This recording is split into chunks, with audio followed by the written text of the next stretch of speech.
Hello and welcome to the virtual Spring Parkinson Symposium. I'm Erin McGee, Program Manager of the Minnesota and Dakotas chapter of the Parkinson's Foundation. We are thrilled you are here today to join this educational program presented by APDA Minnesota chapter, Parkinson's Foundation Minnesota and Dakotas, and the Udall Center of Excellence for Parkinson's Disease and Research at the University of Minnesota.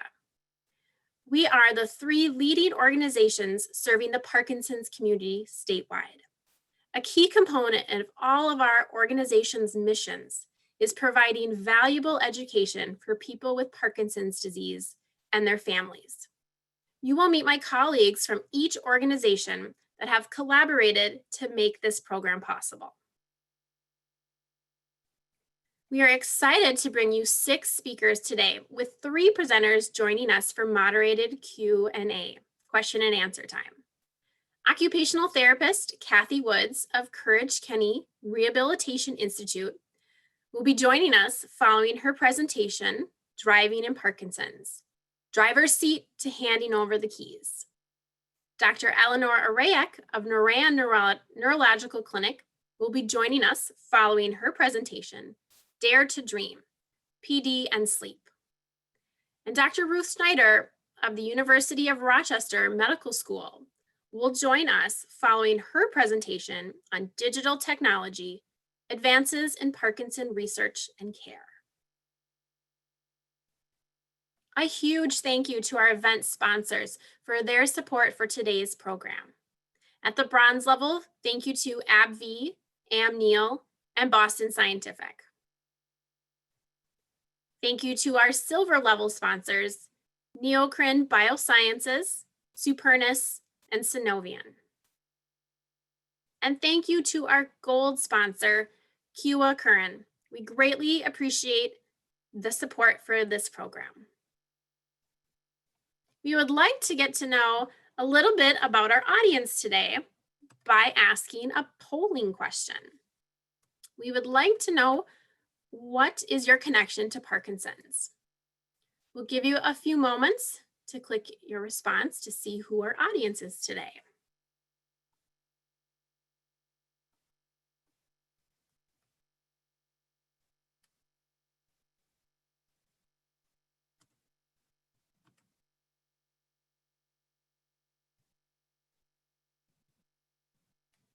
All right, looks like we have majority of people with Parkinson's viewing and a large percentage of healthcare professionals and some spouses and partners and other family and friends of people with Parkinson's. So wonderful, such a great audience today. I'm going to hand it over to my colleague, Dr. Stephanie Alberico, to introduce our first presentation.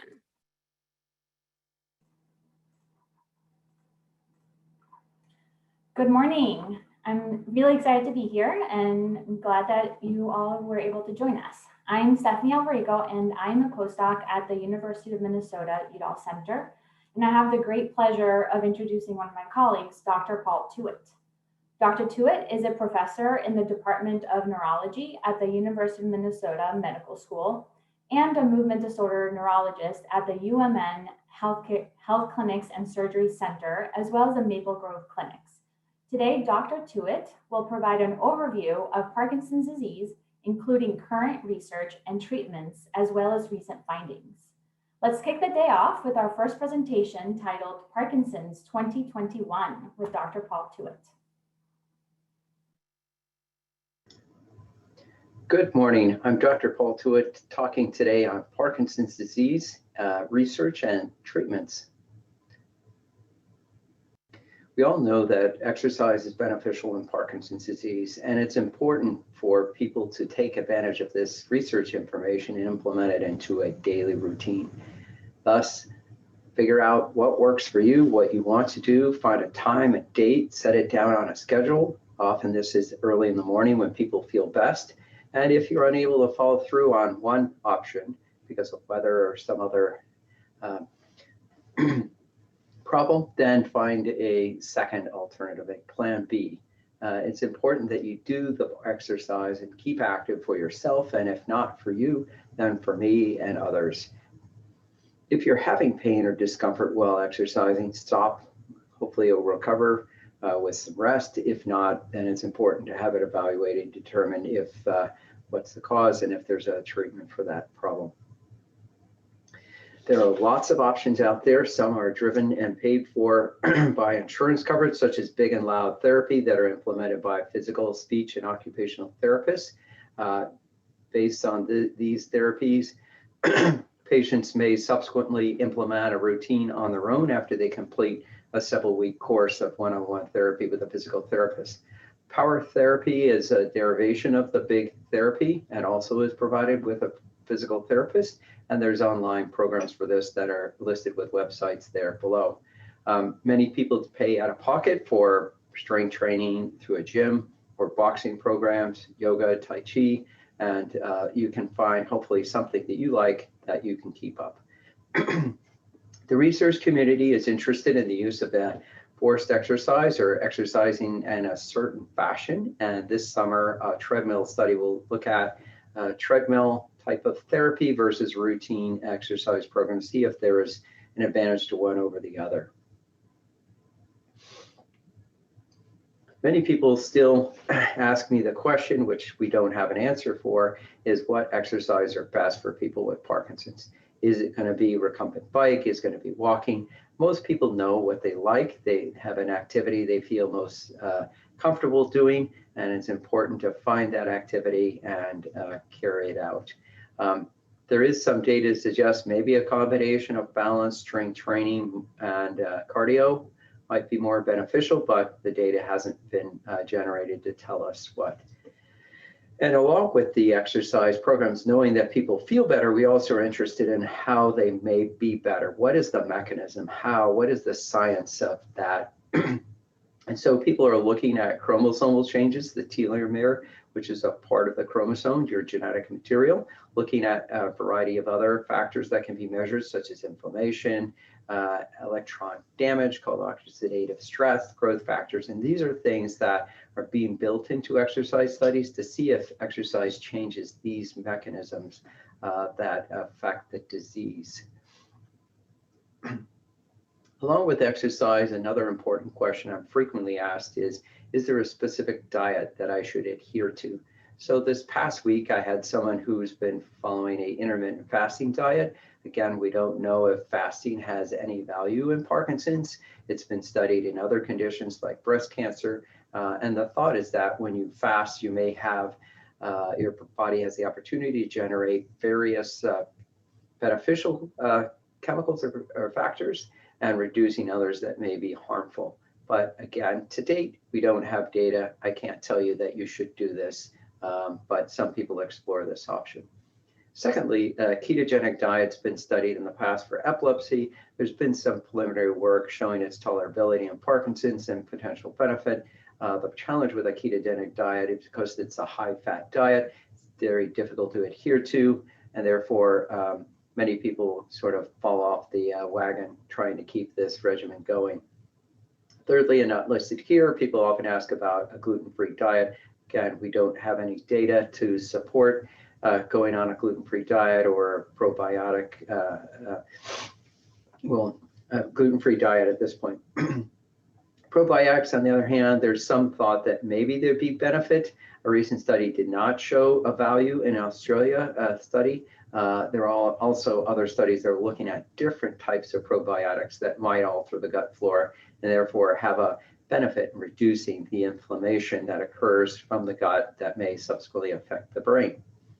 Another way, besides changing the organisms in the gut through probiotics, is through changing the bile acids, which are the chemicals that are in our gut that also affect what type of bacteria are present. So we do have naturally occurring substances, bile acids, UDCA, ursodeoxycholic acid is one such substance. And this is an FDA-approved drug called Udall. And we've done some research on this compound and had a couple papers published this past year showing its tolerability and potential benefit.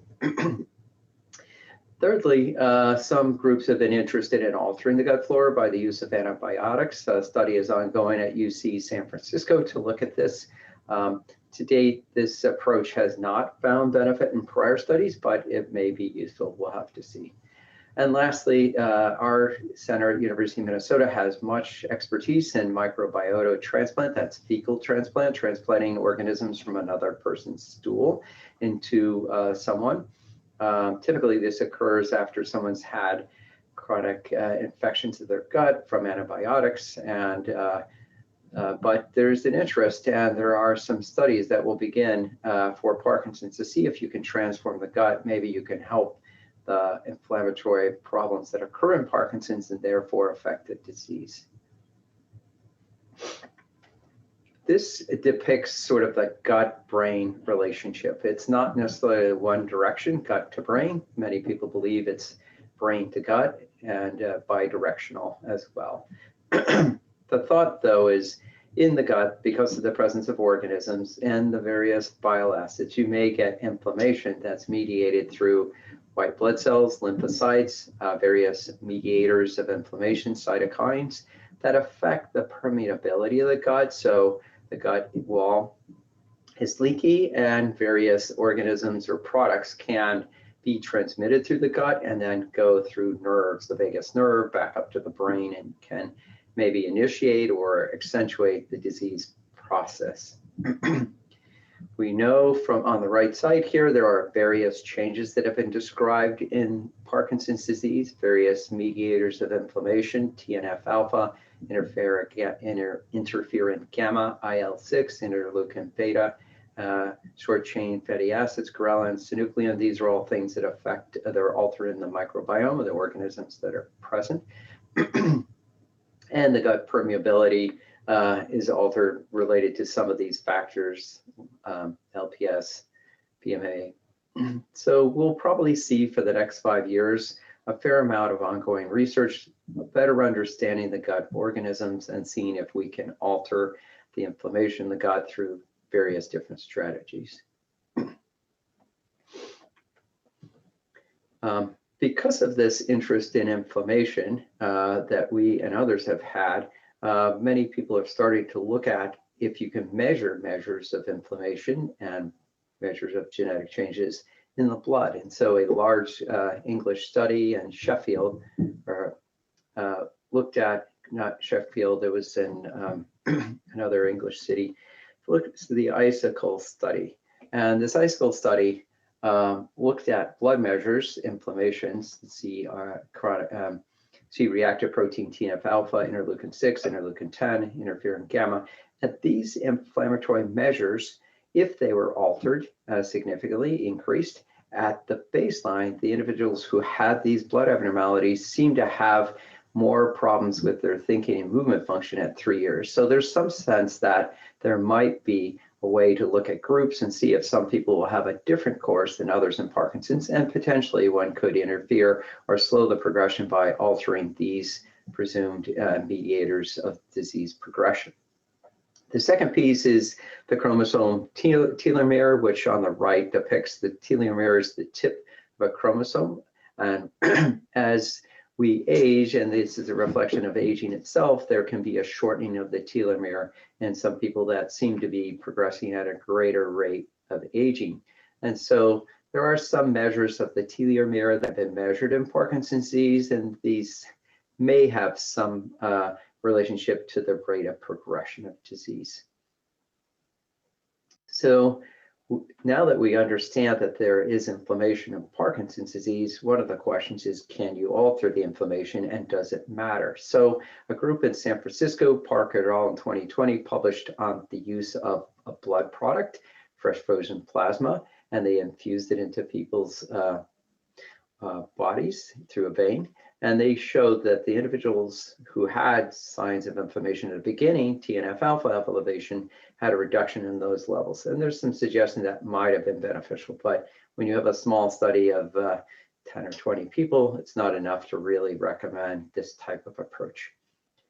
A second anti-inflammatory approach is through FDA-approved drug that's used for cancer of sorts, was used in a study at Omaha in Southern California in the San Diego area. So the thought is that maybe if you can give some compound that alters the white blood cells, gets rid of some of the negative cytotoxic damaging T cells, and maybe enhance the regulatory white blood cells, T cells, maybe that could be beneficial in reducing inflammation overall.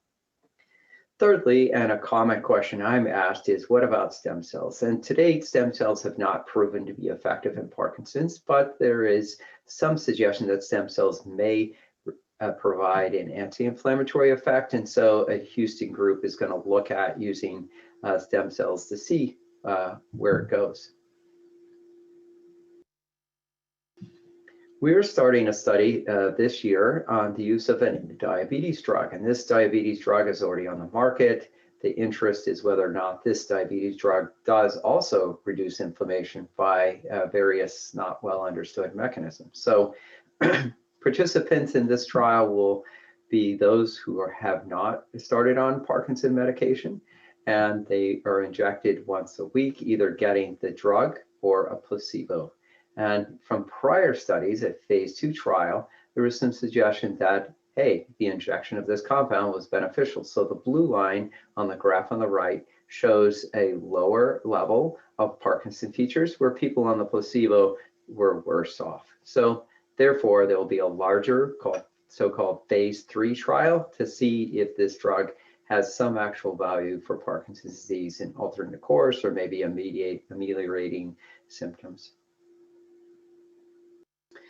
So there are many different approaches to treat Parkinson's from a point of view. We often look at the cell and the cell structures, and this includes the nucleus where the DNA or genetic material resides. And specifically in Parkinson's, we know that alpha-synuclein, a protein that relates to the membrane of cells, is abnormally clumped. And so there's some thought or question is, do we prevent alpha-synuclein being formed from the DNA to messenger RNA to a protein? Should we interfere with that process, and maybe we can prevent that protein ever being generated? Or do we help the clearance of that protein once it becomes all jumbled up in a clump, an aggregate, and where it may be potentially harmful? So as you see in the picture here, there's various points of intervention that might have an impact on the disease process if we understand what's important to the disease. So on the top here is a structure called the lysosome. The lysosomes typically clear cells of abnormal proteins and problems that are in the cell. If those lysosomes aren't working well, the cell may accumulate abnormal things that are harmful. And so there have been some studies using, say, nilotinib and Broxol, other products, to see if you can improve the function of the lysosomes and thereby improve the health of a cell and affect the disease progression. And the lower part of the picture here, we have exenatide, the drug we just talked about, the diabetes medication, which is affecting mitochondria, which is energy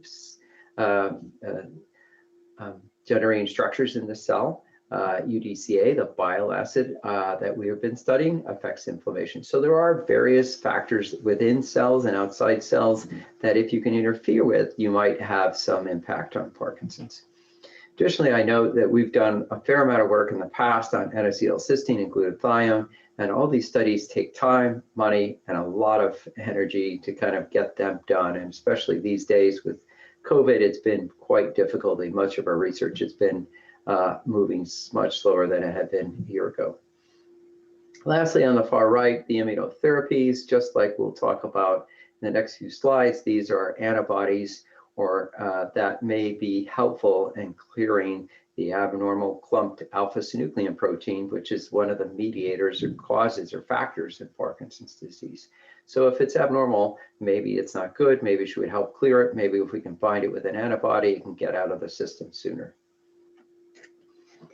Thus, a variety of companies, Prothena is one, and it's depicted here. If you have these abnormal aggregates of alpha-synuclein shown here in these red circles that are residing between two brain cells, as they leave one cell, they may enter and sort of infect or alter the function of a subsequent adjacent cell. if you can help the clearance of that abnormal protein, maybe you can alter disease progression.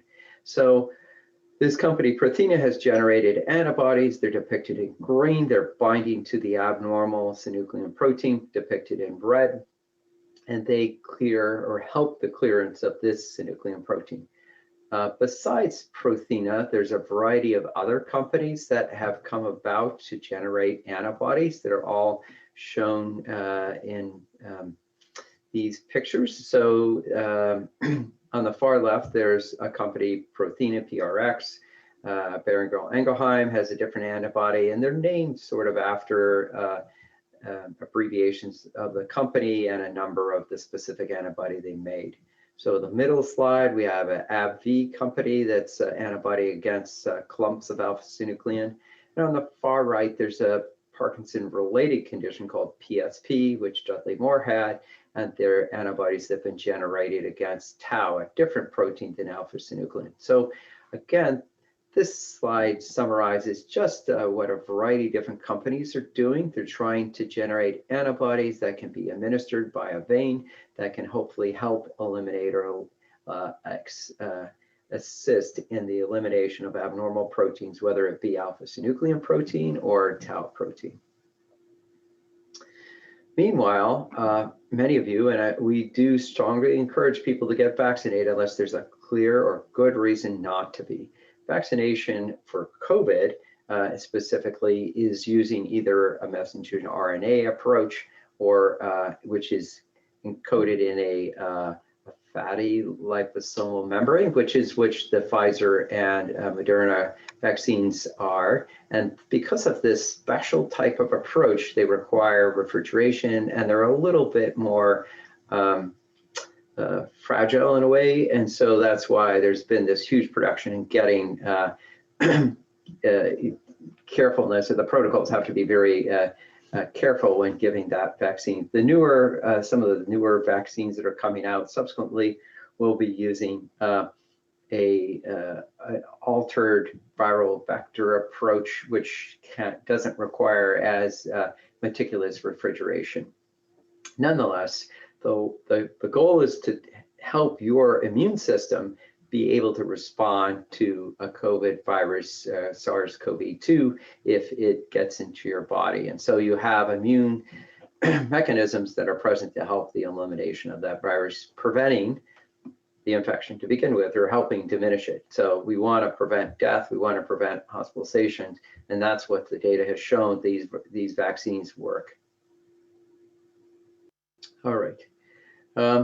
There are things that you can do today. You can exercise, you can eat well, you can make sure you have enough calcium and vitamin D. You might go see your family doctor to have a bone density scan to see if you have osteoporosis or osteopenia, which means insufficient bone density, insufficient calcium in your bone. So there is an interest in trying various biphosphonates, bisphosphonates like zoledronic acid reclassed out west to see if we gave people with Parkinson's this therapy, we might reduce hip fractures. So we don't want you falling if we can prevent that, but we also want stronger bones so that if you do fall, hopefully you won't have a fracture. Another common question that I'm asked is, why do I have Parkinson's? Is it because of genetics? Is it environment? Is it both? And we are better answering this question now that some of the genetic tests are coming available, hopefully at a lower price. And there is an ongoing PD generation study that specifically is helping us determine if people carry one of the common risk factors or one of the Parkinson's disease related genes. Now, only 15% of people with Parkinson's have a clear genetic cause. The other 85% is probably related to well water, pesticide exposure, head trauma, and there's great interest in trying to get various things like paraquat banned from use because it's a known neurotoxin, and despite that, it continues to be on the market today. So why is it important to understand if you have or someone does have a genetic abnormality? Well, once you understand, once we discover an abnormal gene, we can study that abnormal gene in a cell model or an animal model of Parkinson's and see how things go wrong. And therefore, we can see if we can correct those abnormalities by use of treatments. So as I mentioned, the lysosome in a prior slide and the Golgi body is another cell subcellular structure that's present in the cell. There can be problems in these structures. And if we use, say, Ambroxol, an over-the-counter product available in the UK, we might be able to help some of the cells function better. Or if we can augment the activity of glucocerebrosidase enzyme, maybe we can help the cells be healthier. So there's a variety of different strategies that I don't necessarily want to go into all the details, but we're trying to give drugs or medications either by mouth or by vein and get it to the brain where it's needed and see if we can help brain function. All right, so one other note. So besides this GBA mutation, so there was another form of Parkinson's, LRRK2, LRRK2, that companies are developing treatments specifically for people that have genetic abnormalities. So if you have a GBA mutation, there might be specific treatments for you. If you have a LRRK2 mutation, there might be treatments that are different for yourself. Since only 15% of people have probably a genetic cause, we aren't necessarily recommending people get genetic testing, but if you can get it done, it might be of interest. It's not yet changing treatment. And treatment, therefore, relies primarily on helping your brain make dopamine, which means giving you extra dopamine precursors or raw materials. And specifically, this includes levodopa or L-dopa. So L-dopa, levodopa, is a derivation of an amino acid and is one step away from making dopamine. And so people take carbidopa, levodopa, and have done so for many, many years. But can we get that medication in a form that's more reliably absorbed, maybe gives you better blood levels, and there are ultimately better brain levels? And so that's what has been going on recently with the development of Rytary, which is depicted here. On the left, inhaled levodopa is a compound that works for about an hour. We've had some experience with it. It's not necessarily the end all and be all. That's called Inbrija, is the brand name. There's an accordion pill not yet on the market, but this is something that sits in your stomach and slowly releases the levodopa, carbidopa, or a pump infusion program, which has its challenges because you have a tube in and you use this pump that you wear not around the clock or during the day when you're getting your medication administered in a liquid form. So if you're having problems with your medication and that they're not lasting long enough, meaning that you have tremor, stiffness, or signs of Parkinson's that recur after a period of time of taking a dose, talk with your doctor, your pharmacist, your healthcare team to make sure they understand that that is a problem for you, and we can try to adjust your medications, including considering some of these options outlined. Now, besides movement issues, there's a variety of other problems that can occur, and these problems often are more disabling and more troubling than just the pills wearing off. They may include problems with sleepiness all day, someone is sleepy or tired, so there are people who are trying to develop compounds to help that. We typically don't put people on stimulants like Ritalin or methylphenidate or other products like that to help with daytime sleepiness, but sometimes we do. Constipation is a common problem, and it may be related to the disease and or treatment. So there are compounds being developed to treat that. Presently, we use polyethylene glycol, which is Miralax or Senokot. Those are our go-to drugs, including a variety of others. Drooling, a common problem as Parkinson advances. Sometimes we use atropine drops in the mouth, or we use Robenol tablets. There's this glycopyrrolate, which is a derivative of that, that's under development.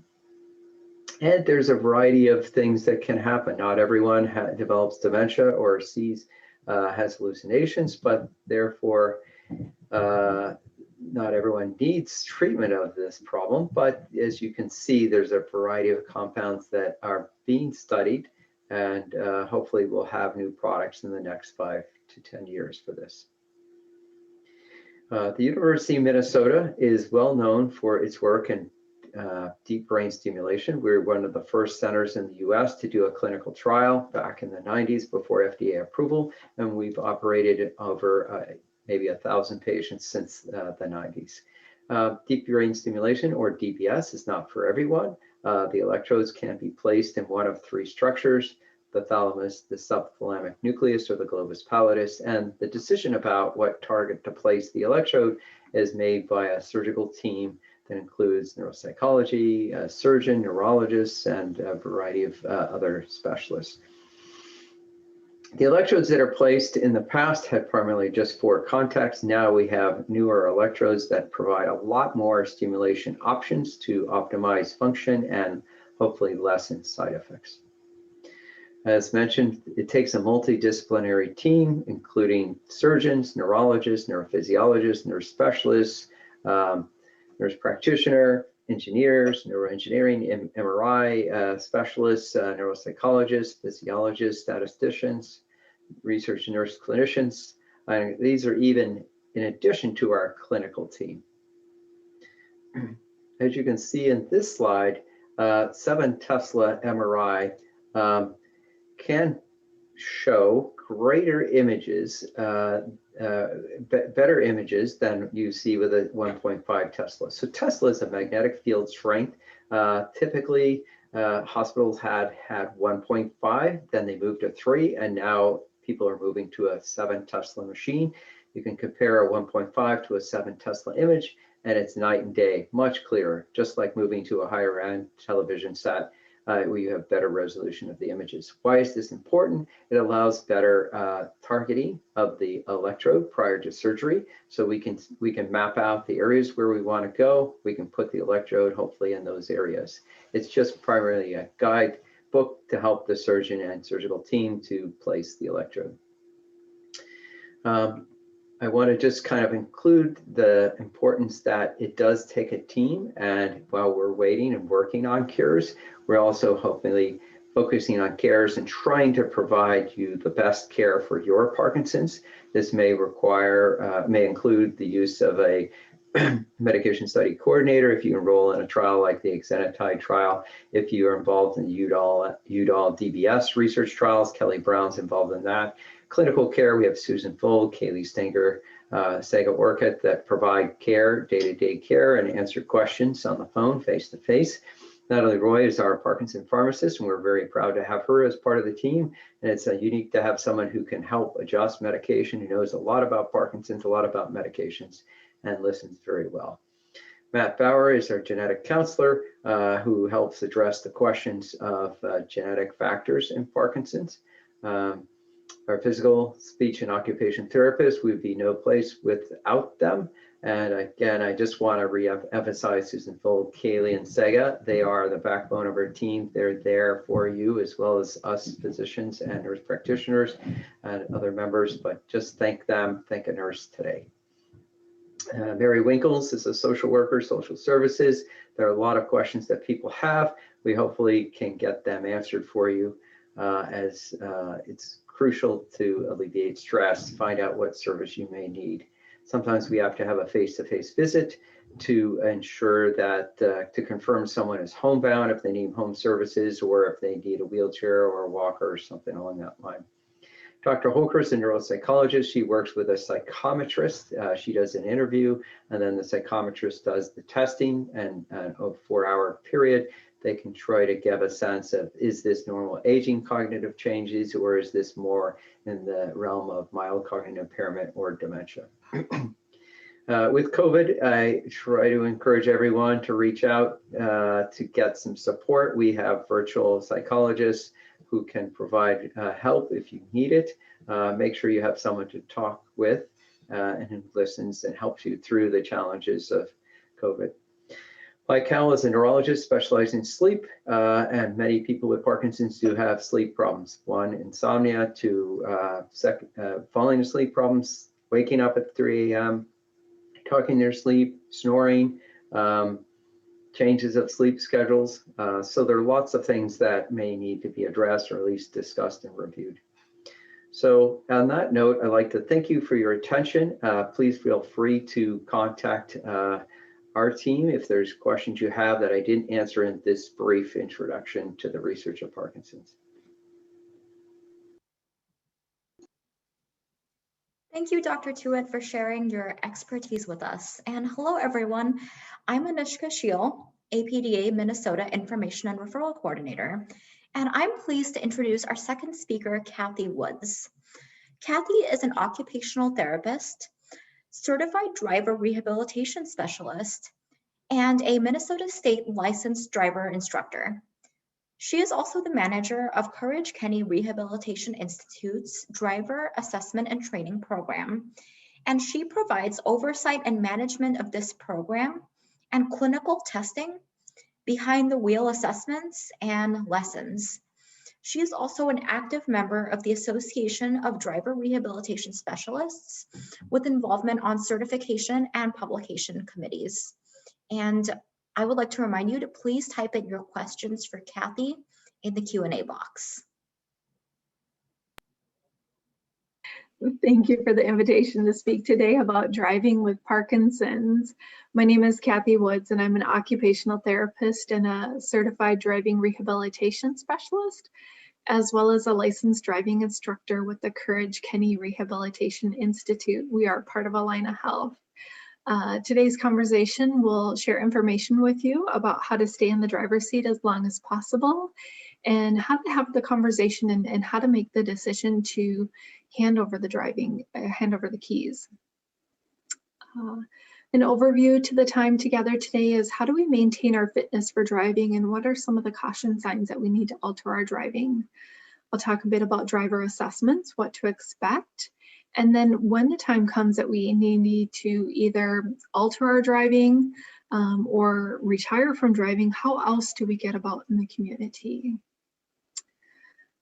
First, why is transportation important? Accessible transportation is a determining factor to our quality of life. It allows for accessibility in employment and volunteer opportunities, participation in entertainment, politics, and religious services. It allows for connection with people outside of our homes. New progress and innovation over the years have brought freedom to consumers to be on the road to get us to places that we want to go to. What I think is missing in this quote is it also allows us to get to the places that we need to go to, mainly our medical appointments that we must get to for our health. So maintaining fitness for driving and caution signs. I include this picture here because really, especially in our culture here in the United States, from youth to no matter what the age is, we put a lot of importance on our ability to hop in a car and get to where we want to go. And so we really value that opportunity and that independence. So how can we stay behind the wheel as long as possible? So in this section, I liken a part of the vehicle to a part of our body and how do we maintain that fitness, as well as I'll talk to you about how Parkinson's and that diagnosis may change some of those skills that we use for driving. What are some of the caution signs that we might need to, again, either alter our driving performance and habits or when it's time to just stop driving. So it's recommended that we routinely get eye and vision exams. As we age, naturally, there's changes. We are more at risk for having cataracts, glaucoma, and macular degeneration. Experiences changes for contrast sensitivity, which we'll be seeing at night, dawn or dusk times of day. In Minnesota, we have cutoff standards. We need to be able to see a certain clarity of vision and a certain width of vision for unrestricted driving, or at certain points, we're no longer a candidate to hold a license in Minnesota. As we age, the retina, a certain part of our eye, becomes less sensitive to light. So a driver who is age 60 needs 3 times as much light as a teen driver. And it will also take a senior driver twice as long to adjust to change from light to darkness. So where you may notice that is when you go from like a outdoor driving and you go into an underground parking garage, it's going to take twice as long for an older eye to adjust to that darker driving environment than a younger eye. So for people who have Parkinson's, you'll notice perhaps an increased rate of change for acuity or clarity of vision. The peripheral vision, or the width of the vision, will narrow. And when that happens is it takes us longer to notice something in the driving environment. The range of motion, or how far we're moving our eyes to look around in the driving environment, changes. Some drivers that we work with, they'll have forward fixed visual gaze. So as they're driving, they're looking at what's just straight ahead, and then you're missing all this critical information as a car approaches or a pedestrian approaches from the sides. So that can lead to difficulty visually organizing the driving environment and processing the information for accurate reflexive problem solving. Is this a contraindication for driving? Yeah, at some point. If we're over 90% of the information we take in is through our visual system. So if that's compromised such, it just would no longer be safe for driving.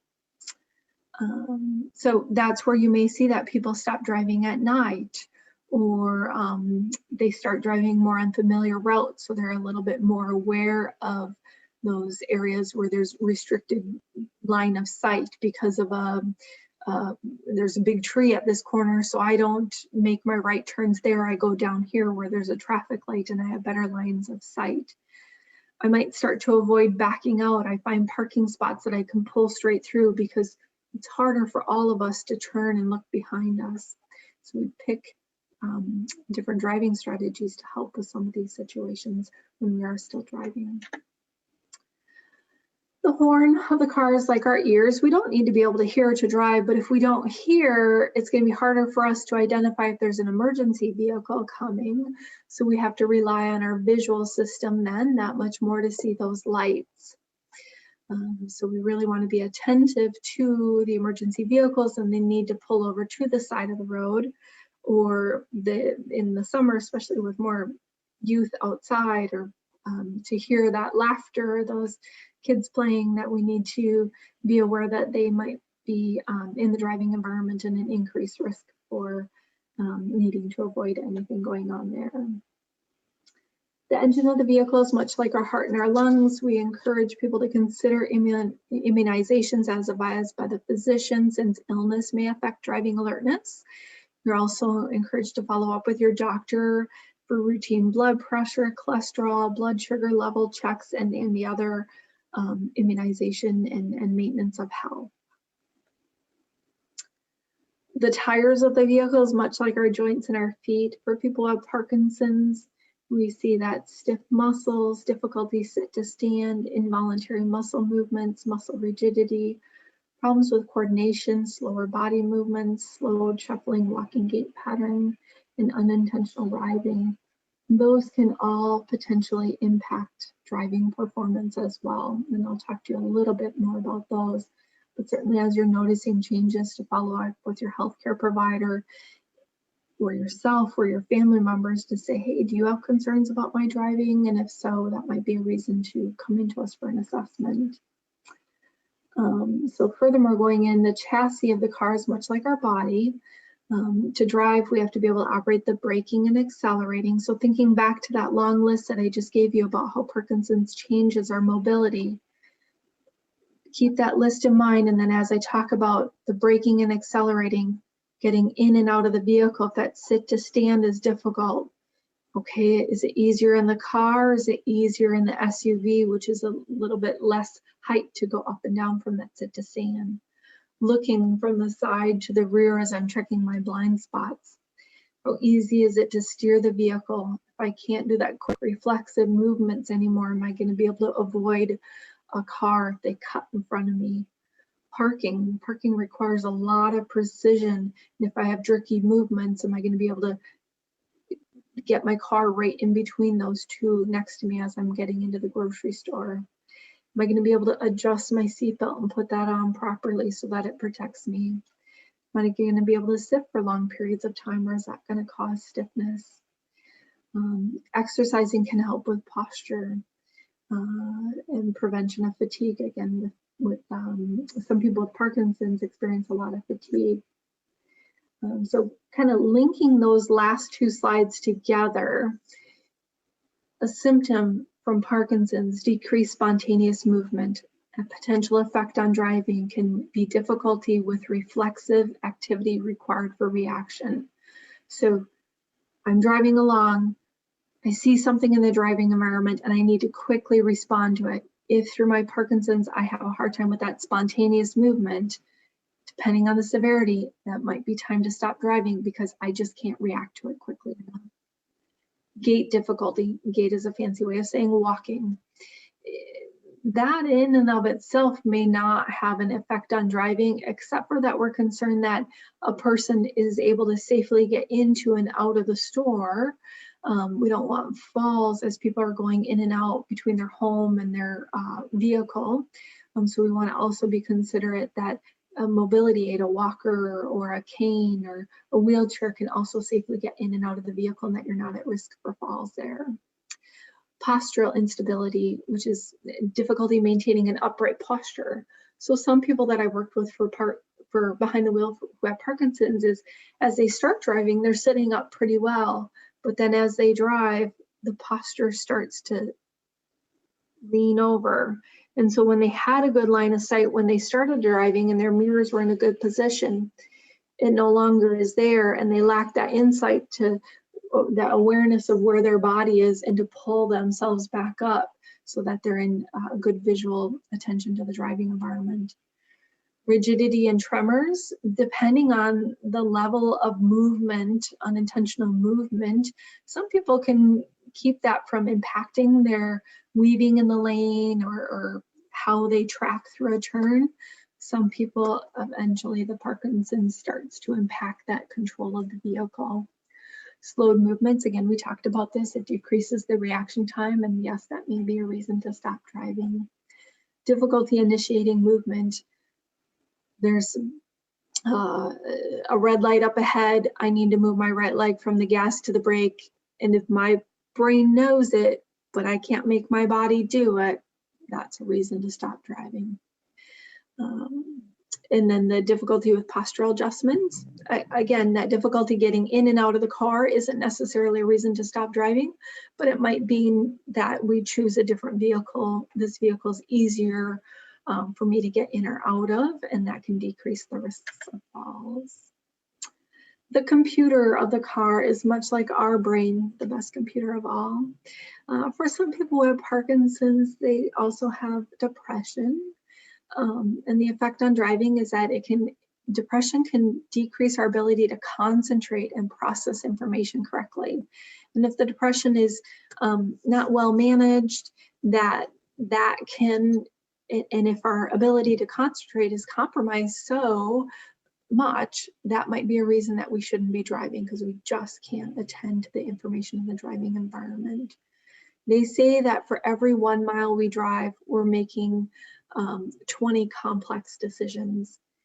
Over the years, it becomes kind of rote and kind of automatic.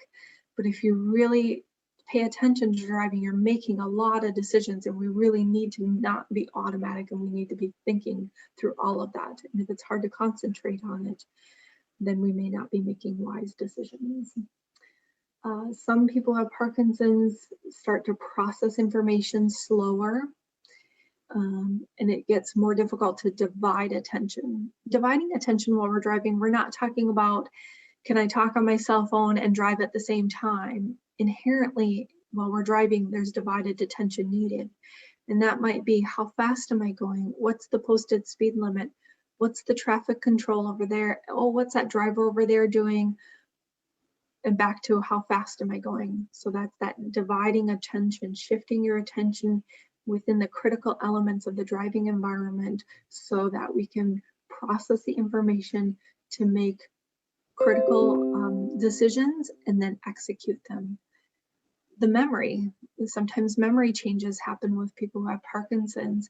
So that might be the recall of routes, or remembering that, hey, I'm going to Target, and you forget that you're going to Target and end up at a different location. Sometimes it's problem solving in those new and novel situations that we can encounter even in our own hometown.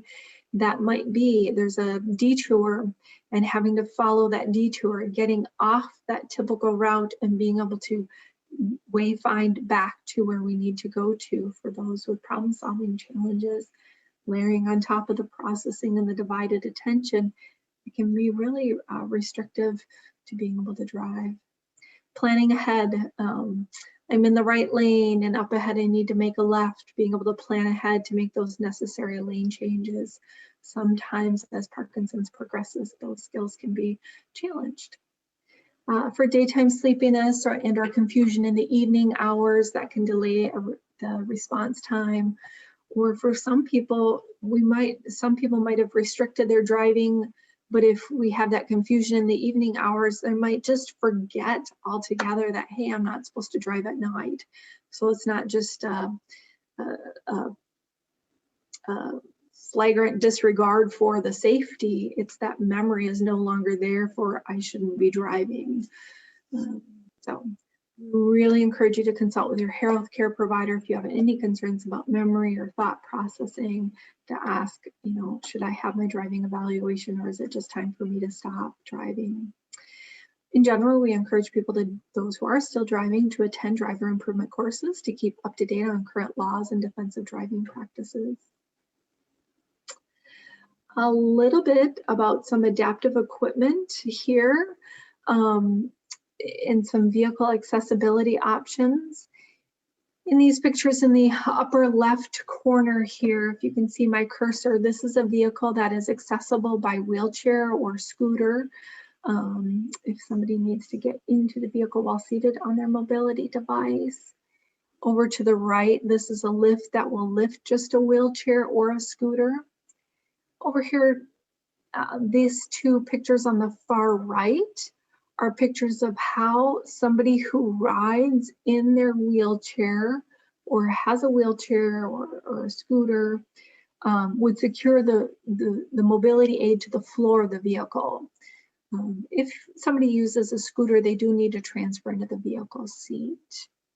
This gentleman in the green sweater here is using a handy bar. There's a few different names for this device, but in his hand here on the pillar, he's using the handy bar, and that helps him to be able to either push up from the driver's seat or passenger seat, wherever he wants to use it.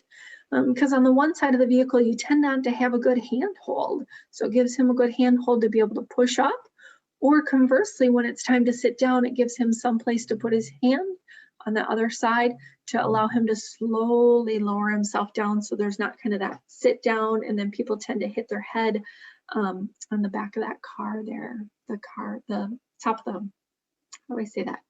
The top of the car right here when they sit down too quickly. Then down in the lower left corner, that's a seat that will come out and rotate and lower down to allow somebody to sit on it. It will pick them up and swivel them in if they're having a hard time getting into some of those taller vehicles. So just a few highlights of some of the adaptive equipment that can help people get into a vehicle when that becomes a challenge. And that can also be very important for the caregiver, because we want to be very conscientious of the caregiver's health. So some of the miscellaneous tune-up items with regards to driving are medications. I want to be very clear, I'm not recommending that anybody stop, add, or change their medications with this conversation, but I do encourage you to have a conversation with your doctor, your pharmacist, about if they're how their medicines, and those can be prescription, over the counter, or supplements, how they may impact your driving. Some medications can help those skills that are needed in driving. Some can be a challenge for those skills. They might have a drowsy sedative effect. So a medication on its own may have some impact, or how it interacts with other medications. So really consult with your healthcare team to ask how this might impact driving. And just in general, really encourage people to follow up with their healthcare team. So that was how we maintain our fitness for driving and how Parkinson's may impact those skills used in driving. And so what are some of the signs specifically behind the wheel that someone might benefit from a driver assessment? Someone who goes through a stop sign or a stoplight without stopping. So a red light, they blow through it. That's pretty obvious. But think about also if someone stops for a stop sign, but they don't look around. So we really want to make sure they have that proper visual observation. They're processing the information in the driving environment, not yielding right of way. So suddenly you're at that always stop sign and they're letting everyone go and they tell you, well, I'm just being nice. Well, no, we need to take our turn when it's our turn to go, but we also don't want to jump ahead of somebody else. So taking that proper right of way. Not paying attention to other vehicles, pedestrians, bicyclists, road hazards. Any episodes of getting lost are to be taken seriously. Concerns for safety and judgment in the home or in the community. If you see warning signs for just judgment. Years ago, I had a gentleman who put a metal pot in the microwave. That was poor judgment. So family said, oh, should they be driving? Dents in the car, accidents, or fender benders. Stopping inappropriately, stopping where there's no need, at a green light, where there's nobody's pedestrian isn't stepped out or anything like that. Driving too slow or too fast for the flow of traffic or weather conditions. Not staying in the correct driving lane. Maybe it's even weaving within the lane or certainly drifting out of the lane. Unsafe merging or lane changing, exhibiting notable anxiety or fear. Participation in team driving. This might be where whoever's riding with the person is saying, okay, now you need to get into the turn lane. Remember, we make a left here to go to church. We're giving those cues where it's consistently, it's not the one-off comment here or there, but it's those consistent cues or relatively consistent cues for assistance. So what can one expect if they come in for a comprehensive driver assessment? And there's multiple service providers out there, but a few of them, but I'll talk to what our service offers. And that's a 3-hour appointment. First we start with a clinical, there's the behind the wheel, and then we review the outcomes right at the end of the appointment. We don't release our report directly to the state. However, it is part of the electronic health record. And we do request that the physician forwards information onto the state. We have multiple service locations throughout the state, so that helps to make us more accessible to people, recognizing that somebody who lives down in Owatonna may not want to come up to the city, so we do go down to a variety of different locations. So during the assessment portion of the appointment, we sit down with the client, and usually a family member or friend is there, and we have a conversation. Tell us what brings you in for the driver assessment. Oh, you have Parkinson's? Tell us how the Parkinson's impacts you. Any other relevant health history for you? Are you living on your own? What are your current driving habits? Have there been any collisions? What type of vehicle do you drive? Do you want to continue driving at night on the freeway? So we can kind of get a picture of what your goals are for driving. And then we do testing in the room, basically taking apart driving so that we can understand the strengths or potential challenges with those skills used in driving. So we're looking at vision, judgment, reaction time, thought processing, those physical skills used in driving. That all takes, again, about an hour, hour and a half. You get a couple-minute break before you go behind the wheel with one of us. Behind the wheel, you drive one of our vehicles. We take time to show you how to adjust the seat and the mirrors and show you where the speedometer is. When you're driving, we look to see how do you physically operate the car, how do you follow the rules of the road and defensive driving practices. If you're not doing something up to par, maybe you're not checking a blind spot before lane changes, we'll give you feedback and see how you do at making improvements there. After that, we come back, we put all the information together in a report for you and share the outcomes. Outcomes from the assessment may be things look good, continue to drive. It may be that there's a need for restrictions. Restrictions might be daytime only, familiar routes, no freeway, are some of the examples. Sometimes we recommend driving lessons. Maybe we want to see you in a different driving environment. Maybe there's some skills that we want to continue to work on with you, so we recommend driver lessons. If we think that therapy may help some of those skills used in driving, we might refer you to therapy. If the recommendation is for continued driving, oftentimes we recommend reassessment because there's a progressive nature for Parkinson's. We want to keep tabs on that driving performance. Oftentimes in between the assessments, we do ask that a family member or friend do ride-alongs with you to see how your driving performance is doing. And sometimes the outcome from the assessment is now is the right time to retire from driving for your safety and the safety of others on the road. And when that is the outcome, we do like to talk to you about how else. In general, with our aging population, we see that people are stopping driving and living another 7 to 10 years beyond that. So in general, in the whole population, we're encouraging people to plan for those years of community mobility after we retire from driving. So what do you do? What do you do if you have concerns either about your driving or about a loved one's driving? We encourage you to have a conversation, and there's some resources out there from the Hartford. You can do an online search or certainly email me and I can send you a direct link, but have a conversation with the driver. And if it's not you, sometimes you might look to a family member or a friend who can have that trusted, critical conversation with the person. Sometimes you engage with the physician. It's supposed to say with and not why, with the physician. Sometimes the physician having that conversation is an easier ask for the person to do the driver assessment or to take that knowledge that yes, now is the right time to stop driving. Sometimes it's engaging with the support group. If you want to come to us for a driver assessment or have further questions, there's some key contacts there. I know that the Parkinson's Association also has some support through a grant to help with the funds for a driver assessment, which is wonderful. So what are some of those alternative transportation options?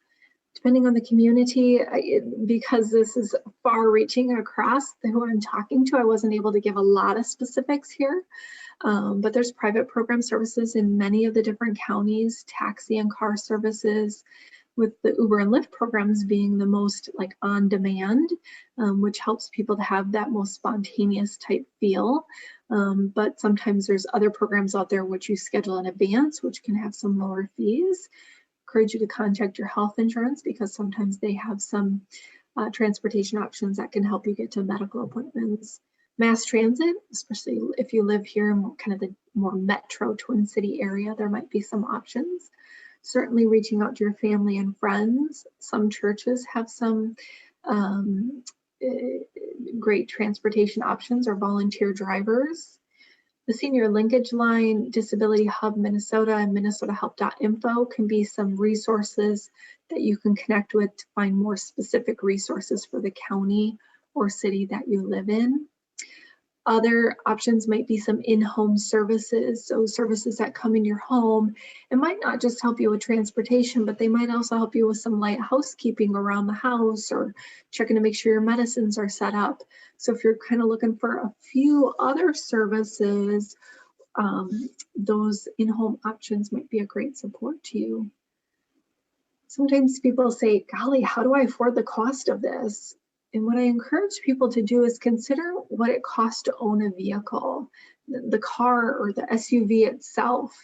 If you were to sell that and take those funds and put it into a transportation account, and then think about the amount of money you spend on gas, maintenance, insurance, and again, allocate those to the transportation account. Sometimes that can kind of offset that feel of the taxi or the service picking me up being an additional expense and instead being funds allocated otherwise. But there are some options out there that are subsidized. So that is a bit about driver assessment and training.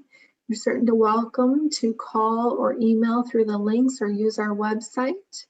I really appreciate you attending today's presentation and learning more about how to stay behind the wheel as long as possible and knowing when it's time to look to others to get around town. Thank you.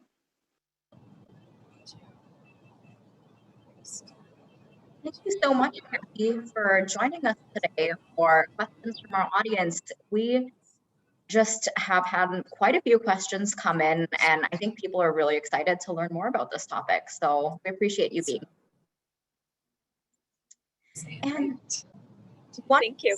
Yeah, you're very welcome. And one of the questions that came in was, where can we purchase the adaptive devices that were mentioned, specifically the handy bar? The handy bar you could find online at like Amazon.com. Otherwise, sometimes I think people have been able to find that at some of the local hardware stores, or perhaps some of the local companies might stock them. I'm not sure if companies like Cummings or Mobility Works or Rolex might have them on site. Are some of the sources that I would start checking with there. Absolutely. And I just did a quick search on Amazon myself, and I saw that they have them. That might be an easy option. Yeah. So somebody else has asked, what is the cost for a driving assessment? Oh, great. At our service, it's just about $466. Yeah, right around there.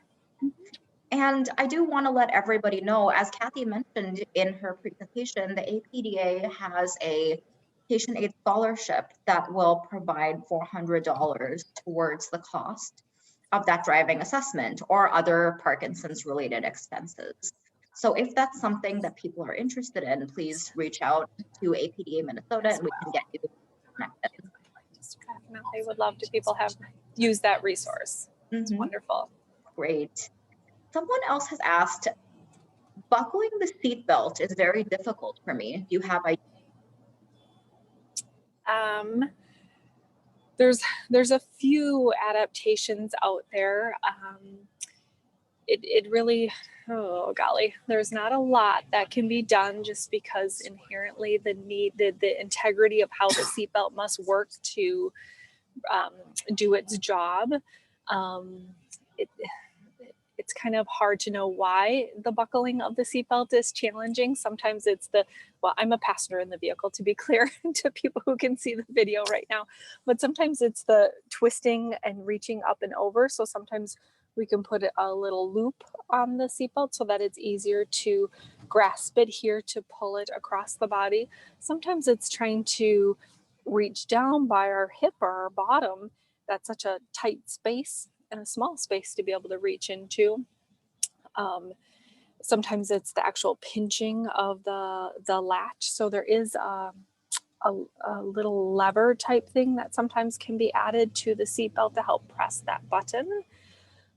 That we can, if somebody wants to email me, or at CKRI driving service at alina.com, I can give you a link for that device to see if that might be of help to you. Some people, sometimes they're a larger person, and so getting that seatbelt to reach around and latch might be an issue. So from the different car manufacturers, there's a seatbelt extension that can be obtained from like Ford, Taurus, Subaru.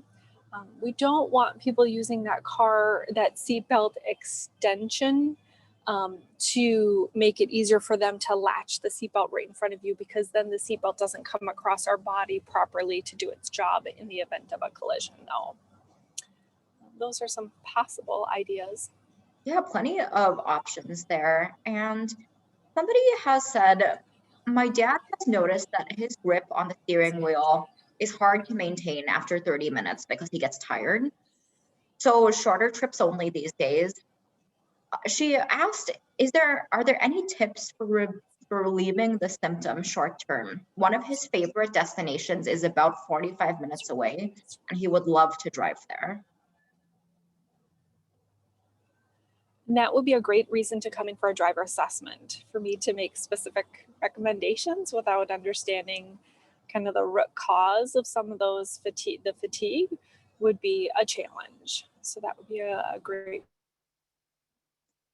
reason to come in for the assessment and help us further dive into all the reasons that might be causing the fatigue, to say, is there something that we could do to help with ideas that might reduce fatigue or other ways that might help him with the grasp of the steering wheel so that he has good physical control.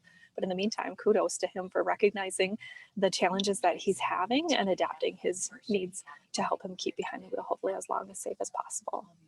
Great.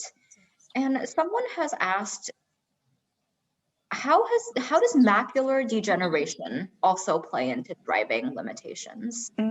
Definitely. Well, as I said in the presentation, over 90% of the information what we take in while driving is through the visual system. So with macular degeneration, that starts to take away pieces of our visual field. And so what the impact is there in the beginning stages of macular degeneration, as we move our eyes, we hopefully sweep through and that those holes in our visual field, hopefully we scan and we capture those missed pieces, but eventually those holes get bigger and bigger, and then eventually our visual field might not meet the state requirements. And if we have macular degeneration, in addition to other medical diagnoses such as Parkinson's, with the slower processing or difficulties with divided attention, it gets more difficult potentially to compensate for those visual field changes. So that's potentially how the two can work together and be more challenging. Absolutely. And someone has asked, what are some driving recommendations that you make for people with Parkinson's? I know every case is so individual, but I think just some general tips and advice for Parkinson's drivers. Yeah, so some people come in and it's the earlier stages of Parkinson's, and so it's kind of getting a baseline for them, and we say, okay, at this time your Parkinson's is impacting you this way, however behind the wheel things are still okay. Other individuals come in and we recognize that there's beginning effects for Parkinson's to impact their driving, and so we say yes, within a certain mile radius of the home, because of the fatigue or because of slower processing, we recognize that on unfamiliar routes, they may not do as well. Other drivers come in and clinically, I notice that they're just from the meat vision, they've straight ahead. They're not looking around and really capturing that full environment. And I see that behind the wheel with them too. And for that person, it's the time to say, no more driving, because they're just not capturing the information needed to be a good, safe driver. Other people, it's the tremors that are starting to impact their ability to stay in the lane properly. Other people, the tremors don't translate through to actually impacting the steering. So that's why it's really important for me when I hear that somebody has a diagnosis to not just say, yes, you can drive, or no, you can't. Really diving into and learning about that person. Tell me more. Learning from the chart, where are they at? What medications are they taking? What is their driving experience? What is their goal for driving? And from there, we really try to understand what is the best prognosis for safety behind the wheel. Absolutely. And I think that ties into another question that we've just received. I think this is someone is asking, do you have advice about how to have the conversation about whether someone should stop driving? This is a family member. Yeah, great. Sometimes you as a family member have those signs enough to say, golly, this is the time to stop driving. So number one, it's oftentimes figuring out who is that person to have that conversation.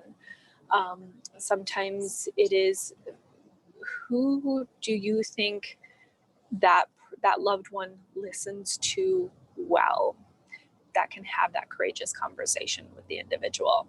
Sometimes it is the spouse, sometimes it is one of the children or in-laws, sometimes it is a friend of theirs, sometimes it is the physician. So thinking about who can have that courageous conversation. And then the conversation might be, I attended this presentation, or here's some materials. The Hartford has some great materials to help you have that conversation, but to say, we know that Parkinson's can have these impacts on driving. How do you feel? And getting their insight, or here's what we've noticed. I walked around the car and there's all these dings. That's really concerning to me about safety. Really keeping the eye on safety of the individual and others on the road, that driving is not a solo activity. And then sometimes it can lead into, now is the right time to stop driving? Or if it is a gray area, will you agree to go to an outside service so that we can identify what is safest for you? And then coming to a service like ours. Or will you agree to go have a conversation with the physician and let the physician kind of guide that from there? Are some of the different tips. Sometimes it's, hey, let's look at your medications. Golly, this medication has some strong side effects that can impact those skills needed in driving. So those are some different ideas to how to enter that conversation, but really keeping safety on the mind. And then I also encourage you to think about that. What are the next steps from there? So if it is, Dad, I don't think you should be driving downtown Minneapolis for your appointments anymore. I'm willing to take you down there. I've worked with my work schedule when you have appointments so that they don't just feel cut off, but there's that what's next. I'll teach you how to use Uber, or I've looked with your medical insurance. They have rides that can get you down there. How do we keep people engaged, not just to the medical, but what else is important in people's lives? That's so important. Yeah, I love that idea to help them problem solve and make that conversation maybe a little less frightening. Yeah. Yeah, and I think this is related. This is from a person with Parkinson's asking, when will I know if it's not safe for me to drive anymore? Are there any possible red flags to be aware of in your own driving behavior? Yeah, certainly. Sometimes people do have that insight within themselves to say, golly, now's not the right time. I need to stop driving. And in the presentation, there were those red flags of, you start noticing that you're getting honked at. People are passing you because you're driving too slow. You're missing your turn to go at all-way stops. Not staying in your lane, or you're just feeling kind of that brain fog, not clarity. Those are reasons to maybe stop driving. Or maybe it is that you're feeling more uncomfortable with driving into certain environments. You have those medical appointments in the downtown area and you're just feeling that discomfort for that. I encourage you to pay attention to that and ask for help on those rides.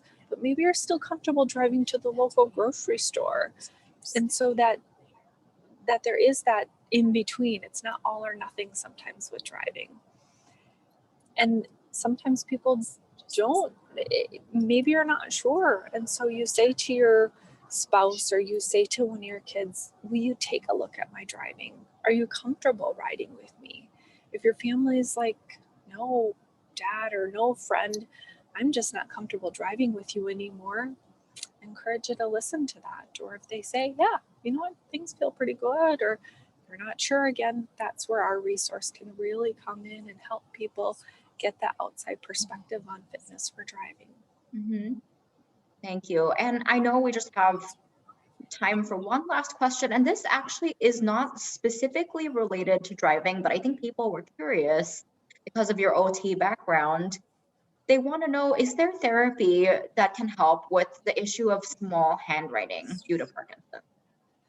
Ooh,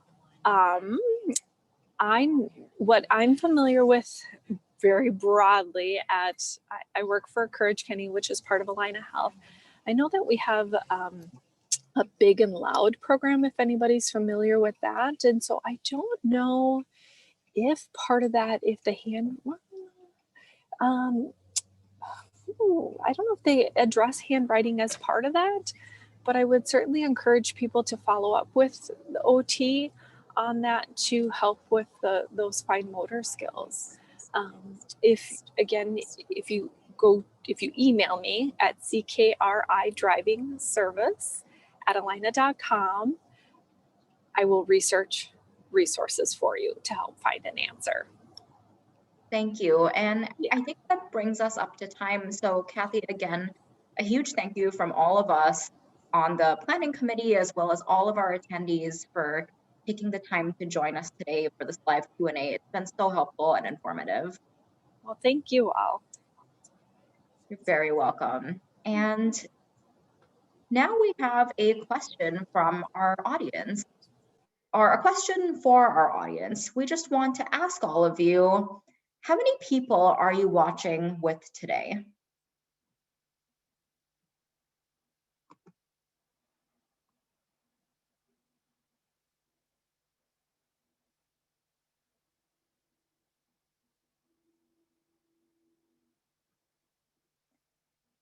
And it looks like we have a lot of people watching by themselves and quite a few other people too watching with a couple of people. So that is really helpful for us to know how many people are part of our little watch party for the symposium. So thank you for answering that for us. And next, we have a short interview of genetics and Parkinson's disease with Dr. Niccolo Mencacci of Northwestern Medicine, a center of excellence under the Parkinson's Foundation. Dr. Mencacci is a movement disorder specialist and geneticist and an instructor of neurology at Northwestern University's Feinberg School of Medicine. He will discuss the genetics testing for people with Parkinson's provided at no cost through the Parkinson's Foundation PD Generation, Mapping the Future of Parkinson's. Good morning, everyone. My name is Niccolo Mencacci. I'm a Parkinson's Foundation Movement Disorder Fellow working at Northwestern University in Chicago. And I'm also one of the clinicians involved with the PD Generation Study, one of the initiatives of the Parkinson's Foundation. And the goal of my presentation today is to tell you more about the study. And in general, we're going to have a conversation about what is the meaning of studying genetics of Parkinson's disease for understanding your disease and how we can improve the treatment of this condition. Now, so we're going to learn about the genetics of Parkinson's disease. And first of all, I'd like to give you a brief overview of the PD generation study. We're going to talk about how often do we find mutations in the genes that we're studying as part of the PD generation study. And we're going to see which ones are the most common mutations that we found in patients that have participated to PD gene studies so far. We're going to touch base on how a gene mutation can affect care of people with Parkinson's disease. And finally, we're going to have a few words about how to enroll in a PD gene study. And one of the great things about this specific study is that enrollment can happen entirely virtually. So we can do this by visiting a website and then through a telehealth recruitment. But we're going to talk about more about this later. Now, why do we study genetics of Parkinson's? Now, over the years, we have learned that genetics is giving us very important clues about why people get the disease. And what's even more important is that we are understanding why specific people may be getting Parkinson's disease by identifying mutations that are able to cause the disease. So the goal of genetics is both at the individual level, someone may learn why he or she specifically have developed Parkinson's disease because of a mutation, but also we think we are learning more about critical mechanisms and dysfunction of neurons that may be broadly applicable to every patient with Parkinson's disease. And very importantly, we're also learning that by studying the genetics of individuals, we are better placed to understand every patient's specific disease, about how the disease may progress, and if we have clues about how to use or choose specific treatments depending on the genetic profile. Now, PD gene study is a study that aims to bring genetics into clinical practice. So genetics up to now, it's been mostly a matter for research work. And so we've been learning a lot about the genetics of Parkinson, but this has mostly been in a research world. Now we want genetics to enter a clinical world where genetic information are available for patients, and they become part of their clinical records, because we think that going forward, this is going to be very important for Parkinson's disease management. So the goal is to recruit in this study up to 15,000 patients with Parkinson's disease. And what is going to be offered as part of the study is free genetic testing, and we're going to talk more about what kind of genetic testing, and genetic counseling. And genetic counseling is very important because understanding genetic results, both positive results highlighting the presence of a mutation, or even a negative result, like the study did not find any mutation, but it's very important to understand what this means for you and for your family. And the study is gonna be carried out for the next 4 years, and all the Center of Excellence affiliated with the Parkinson's Foundation will be able to participate, either with in-person, in clinic appointment, or through telemedicine. So, and with this study, we're looking at 7 genes that are listed here.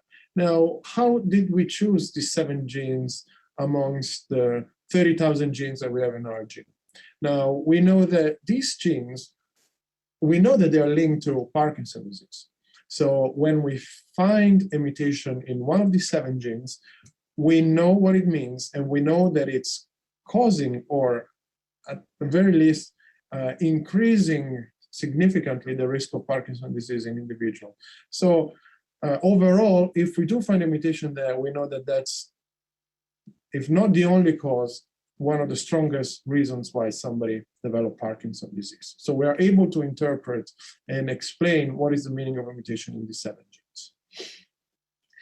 So the amazing thing about this study is that thanks to the implementation of telemedicine infrastructure, we have been able to recruit several participants across the country. And what you see here is all the clinical centers that have been recruiting patients for the pilot part of the study. And up to now, 900 participants have been recruited across 43 studies, with an average of about 130 patients per month.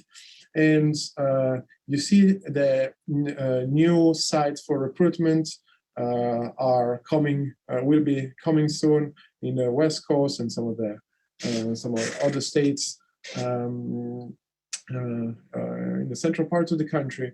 And but truly, the telemedicine part of the study makes this study available for virtually any patient with Parkinson's disease who has an interest in understanding more about the genetics.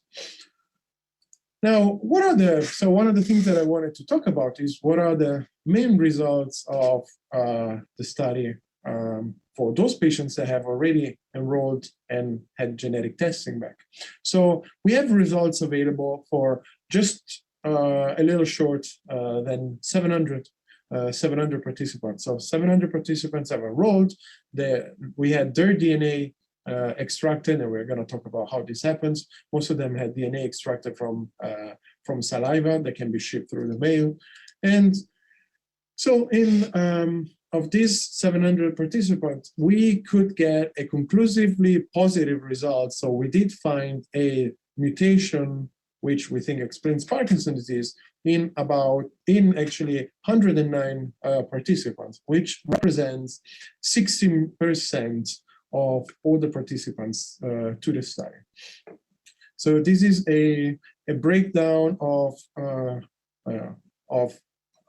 all the participants, and you see that 84% did not did not carry mutations, but we did find mutations in the 16% of the other participants, and this is the breakdown of all the genes. And here is just to show of the 109 positive cases that were found to have mutations. 60% had mutation in the GBA gene, 17% in the LAG2 gene, another 17% in the Parkin gene, and 5% in the alpha-synuclein gene. And we're going to talk about these genes one by one, also to explain you what it means to have mutation in each one of these genes. And one patient had mutations in this gene that's called Park7. So, as I mentioned, we're going to talk about one by one these genes. But first of all, does finding a genetic mutation in one of these genes impact clinical management? Well, up to a few years back, most clinicians would have said no. But the truth is that over the years, we have been learning that actually there are clinical implications, and some of them they can actually be quite important. And here I want to focus your attention mostly on 4 aspects. Well, first of all, the most straightforward is the fact that if we do find a mutation which is causing your Parkinson's disease, we are able to give you some information, some quite specific information about what is the risk of transmission, or what is the risk of other family members of yours to first have the same mutation, and second to what is the risk of developing Parkinson's disease, which is something that we can't really do without knowing about genetics. Now, the other important aspect is that we are able to be more precise about prognosis, because we know that the frequency of certain complications that can arise with Parkinson's disease progression and the rate of progression itself can be affected by certain mutations. One very interesting thing that we've learned is that genetics can actually be very important to select the right patient for deep brain stimulation. That, as you may know, it's one of the available treatments for advanced Parkinson's disease, but not all patients are the right candidates. And actually, genetics can help to understand who could really benefit, and vice versa, who may be at higher risk of certain complications for DBS.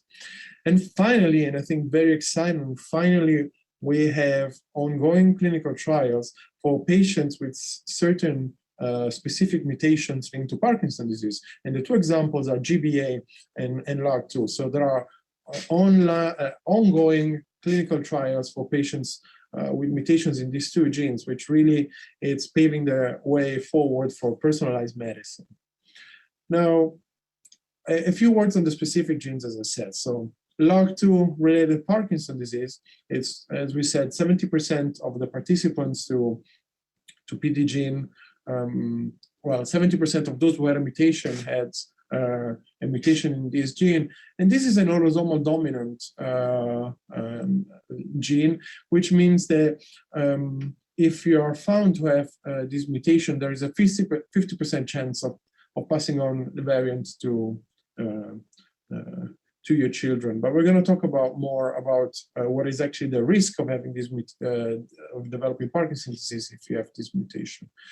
Now, these mutations in this LAG2 gene are particularly frequent in the Ashkenazi Jewish population or in North African patients, especially those who come from Morocco. And Parkinson's disease caused by LAG2 is indistinguishable from Parkinson's disease in general, although one of the potentially good news about being found with these mutations that we think that the progression of Parkinson's tend to be overall more benign than general Parkinson's disease. And in particular, there seems to be a particularly low risk of dementia in those who have LAG2 mutations. And additionally, as I mentioned, we are learning that LAG2 patients have a very good response to deep brain stimulation. And that's one important aspect that I want to mention. So the penetrance is the likelihood of somebody who has a mutation to get the disease. What it means is that not everyone with a specific mutation may actually go on and get the disease. And what it means is that what we have learned now is that only 25% of people with a LAG2 mutation that are of Ashkenazi Jewish background will actually get Parkinson's disease. This number is slightly higher in patients that are not of Ashkenazi Jewish background, about 42%. But the next gene that I want to mention is GBA-related Parkinson's disease, which is actually the most common mutations that we found in patients with Parkinson's disease, but again, more frequently in patients of Ashkenazi Jewish backgrounds. And often there's no family history, so you don't have to have a strong family history of Parkinson's disease to be potentially a carrier of a GBA mutation. And patients with mutations in GBA, they tend to have a slightly younger age of onset than patients with Parkinson's disease in general. And there is a higher risk of some complications of Parkinson's disease, like some problem with concentration or memory, with disease progression, and some non-motor features of Parkinson's disease, like problem with sleeping or risk of depression. And even the disease tends to progress at a somewhat higher pace than general Parkinson's disease. Now, having said this, it doesn't mean that all patients with GBA will have a faster progression of symptoms. But if you look at 100 patients with GBA mutations versus 100 patients without, statistically, we see that this is what we observed for as a group. And as I mentioned, knowing about the genetics can help us to decide whether DBS is a good therapeutic decision. And one thing that has been noticed by some preliminary observation is that there could be a high risk of cognitive complication from DBS, specifically certain targets. And there are now ongoing studies to really pin that down, but this is something that we keep in mind now when counseling patients for DBS as a potential therapeutic strategy. And the reason why I put here this picture of this child is because actually this gene had been known to be, before being linked to Parkinson's disease, was known to be the genetic cause of a different disease, which is called Gaucher disease, which is a childhood onset genetic disease that causes problem with making blood cells and with some organs like liver and the spleen. And this is why you see this enlarged belly here, because this patient has enlarged spleen and liver. But that's what happens if you have two mutations in the genes, whereas the vast majority of people with Parkinson's disease linked to GBA mutation carry only one mutation in this gene. So they are carrier of these mutations and they are in risk of Parkinson's disease, but they will not develop Gaucher disease. But it's important when we find these mutations because there could be potentially a risk of offspring of the or children if the other partner is a carrier as well to get Gaucher disease. So it's something that it's important to bear in mind. Now, the only thing that I want to highlight about this busy slide is that just as for the LAG2 mutation, not everyone with mutations in GBA will get Parkinson's disease. And actually, this is where counseling becomes very important. Different mutations have different risk of getting Parkinson's disease. So it varies greatly. So it's very important that once someone is found with a mutation in GBA, receive specific counseling so that one can understand what's the risk of potential the other family members to get the disease if they inherited the mutation. So that's very, very important. Now, the last group of genes that I want to talk about is this Parkin, PINK1, and DJ1. So these are the genes that we find in patients that get Parkinson's disease very early in life, usually before the age of 40. And these genes are inherited in an autosomal recessive way, which means that generally the parents of somebody who has mutations in this gene, they don't have the disease because they are carrier. And but that's important to know because the risk of transmitting the disease if one has Parkinson caused by them, it's very low because the mutation will be passed on, but only one mutation, not both. So the risk of passing it on to the next generation is very low unless there is consanguinity So then it's possible that the partner may have the same mutation, so there's a risk, but overall it's very low. Now, while patients get the disease, if they have mutations in these genes early, there's the clinical progression, it's low, and there's a very low risk of dementia. And again, patients with mutations in these genes are very good candidates for DBS. So that's something that's important to know. Now, we talked about what we can learn if we are found to have a mutation in one of these genes, but how to enroll in the PD generation study. So you can visit this website, the www.parkinson.org/PD generation, and there's a video that explains what the study will involve and how to proceed. And then there's going to be some simple steps. So you need to review the consent form and select where would you like to participate and schedule an appointment using an online calendar link. Now, there are 3 key appointments, and depending whether you will want to be enrolled in person or with a at-home telemedicine appointment, there will be 2 or 3 visits. So so if we focus on the telemedicine, which is what most people are preferring these days, there will be a first appointment where the consent is discussed and you will go through this. And then there will be a main visit where several information will be collected about your family history, your specific Parkinson's disease, and a neurological assessment will be performed. And then you will be mailed a cheek swab to have your DNA collected, which will then be sent for sequencing.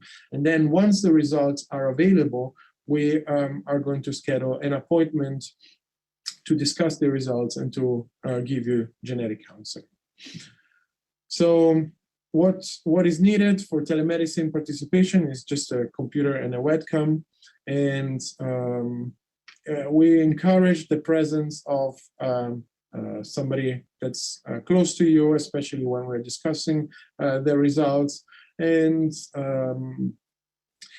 of course, we talked about the time. So in terms of time, most of the required time will be during the recruitment, which is about 2 hours. And it will take about 6 weeks before you get the results and we can disclose the results. Now, one thing the last thing that I want to highlight is the fact that once you receive the results, actually the journey in the study of your DNA, it's not over, because we think that there's more to learn, even if the first run of the genetic testing comes back as negative. That doesn't mean that there's no genetic component to your Parkinson's disease. So one of the great goals of PD generation, of PD gene study, is not just to try to give you answers about what we know as of today in terms of the genetics of Parkinson's disease, but we want this to be a great platform to make sure that you can be enrolled in studies that will help to enable the discoveries of more risk factors for Parkinson's disease, more genetic risk factors of Parkinson's disease. And with this, I'm finishing my presentation. I thank you very much for your attention, and I give here some contacts in case you were interested in participating to the PD gene study, or if you had more questions for us. Thank you very much for your attention.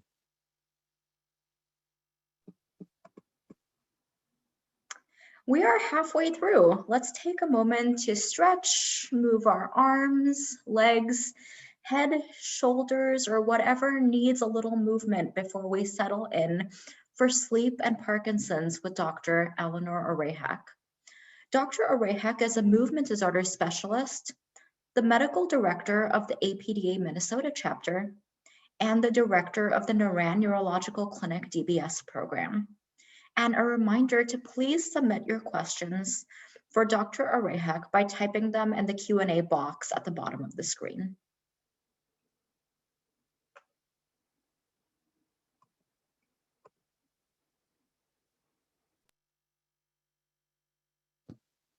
And now we have Dr. Eleanor Rehak from the Naran Neurological Clinic sharing her presentation about sleep and Parkinson's disease. Good morning, everybody. So I'm going to cover an important topic, and I hope everybody is fully awake and alert and nobody falls asleep during this. That would be a bad sign, but we're going to cover sleep, and it's a common issue in Parkinson's, and so hopefully this helps. Sleep in Parkinson's is an issue in up to 90% of patients. There's a variety of things that contribute to this. Insomnia is the most common issue, so we're going to cover that in detail. REM behavior disorder, restless leg syndrome, and excessive daytime sleepiness are other common problems that occur in Parkinson's disease. So for insomnia, this can be miserable, and so just bring some levity here with this cartoon. But there's three types. The most common would be what we call sleep maintenance insomnia or fragmentation, where you can fall asleep okay, but then you wake up frequently throughout the night. But sleep onset, where you have difficulty falling asleep, is an issue, and also early morning awakenings. To officially be diagnosed as insomnia, it should be present for at least 3 months. We all have times when we have trouble sleeping now and then, but if it's an ongoing kind of more chronic problem, that's when we would diagnose it as true insomnia. And it's important to rule out other contributing disorders, some of which are also related to Parkinson's, which we'll cover, and some other things that might not be related to Parkinson's can also cause difficulty sleeping. So it's important to evaluate for those things. The range of this is from 30 to 80%, so very common.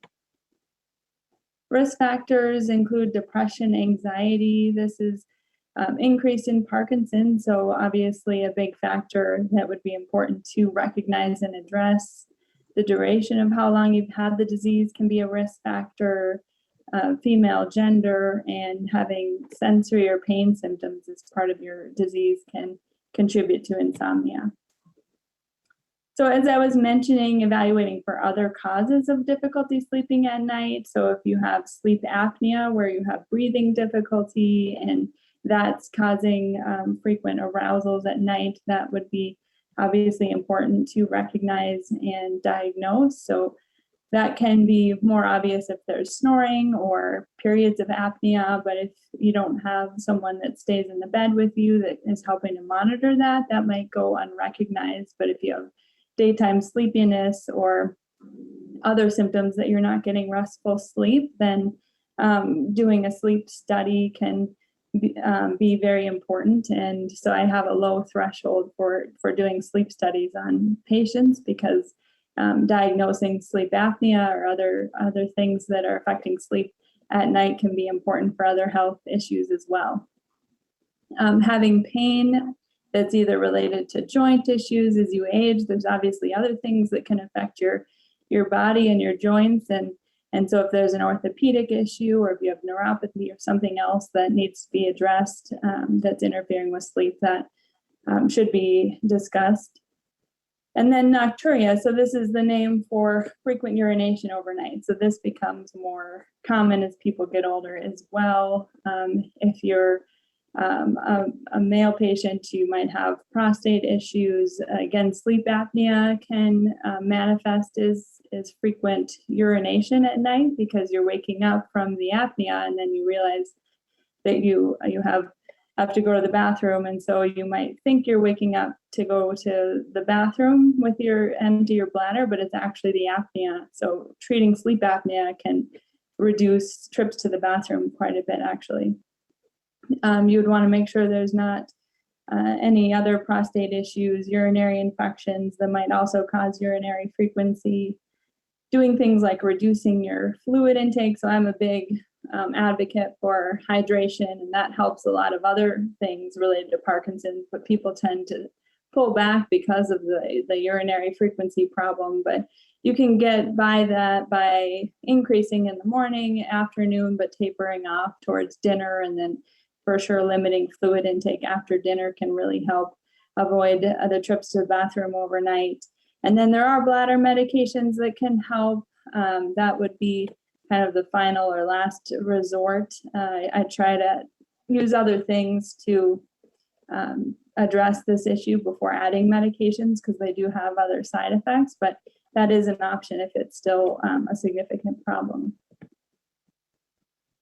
So this is a busy slide, but this is about a study. So they're looking at treating your Parkinson's motor symptoms, because in discussing what else could contribute to frequent wakenings at night, untreated motor symptoms of Parkinson's can interfere with getting comfortable in bed, trouble moving in bed, and so adjusting dopamine therapy can really help. And so there have been studies looking at whether changing your dopamine medications or adding a long-acting dopamine agonist at night that can help improve sleep, and then conversely reduce daytime sleepiness because you're getting better sleep at night. So on the graph here, you can see that on the top picture where it says T0, that's this is an actigraphy study. So that's where you wear a bracelet at night and it tracks your movement, and then you wear it during the day so it can track the more movement is associated with being awake and less movement is associated with being asleep. So the shaded areas is when the person went to bed, and you can see that the untreated study, there's a lot more activity during the night, and then reduced activity in spots during the day where they're likely napping. And then the T1 section is after rotigotine therapy. So that's a patch. The brand name is Nupro patch. And so you can see during the nighttime shaded area, there's a lot reduced activity at night that's synonymous with more sleep and then more awake movement during the day. So there's objective studies that some of adding those treatments can help. And then I always find a way to advocate for more exercise. And so when talking about improving sleep and addressing insomnia, exercise has been shown to be one effective way at improving the quality of your sleep, which is really important. So there was a study recently out of University of Alabama that looked at intervention with exercise. So there was supervised exercises for 3 times a week. And then the other group was just addressing sleep hygiene. So talking about how to improve bedtime routine, keeping it dark, reducing blue light and activating things. So important things, but the interesting thing is that they found the exercise group had improvement in objective sleep measures. So there was improved slow wave sleep. The time after sleep onset was, wake after sleep onset was increased. Duration of total sleep time was increased that they didn't see in the sleep hygiene group. But subjectively, people in the sleep hygiene group thought their sleep was better, which is important too, but we want to aim for actually improvement in slow wave sleep and improved quality of sleep. And then the most effective intervention for insomnia is cognitive behavioral therapy. So this is a lot more time intensive, and you have to kind of put in some work to address some of those sleep hygiene techniques and other relaxation things. And so there's sleep psychologists that specialize in this and can work with you. So it does require more time and work, but it is the most effective at improving sleep.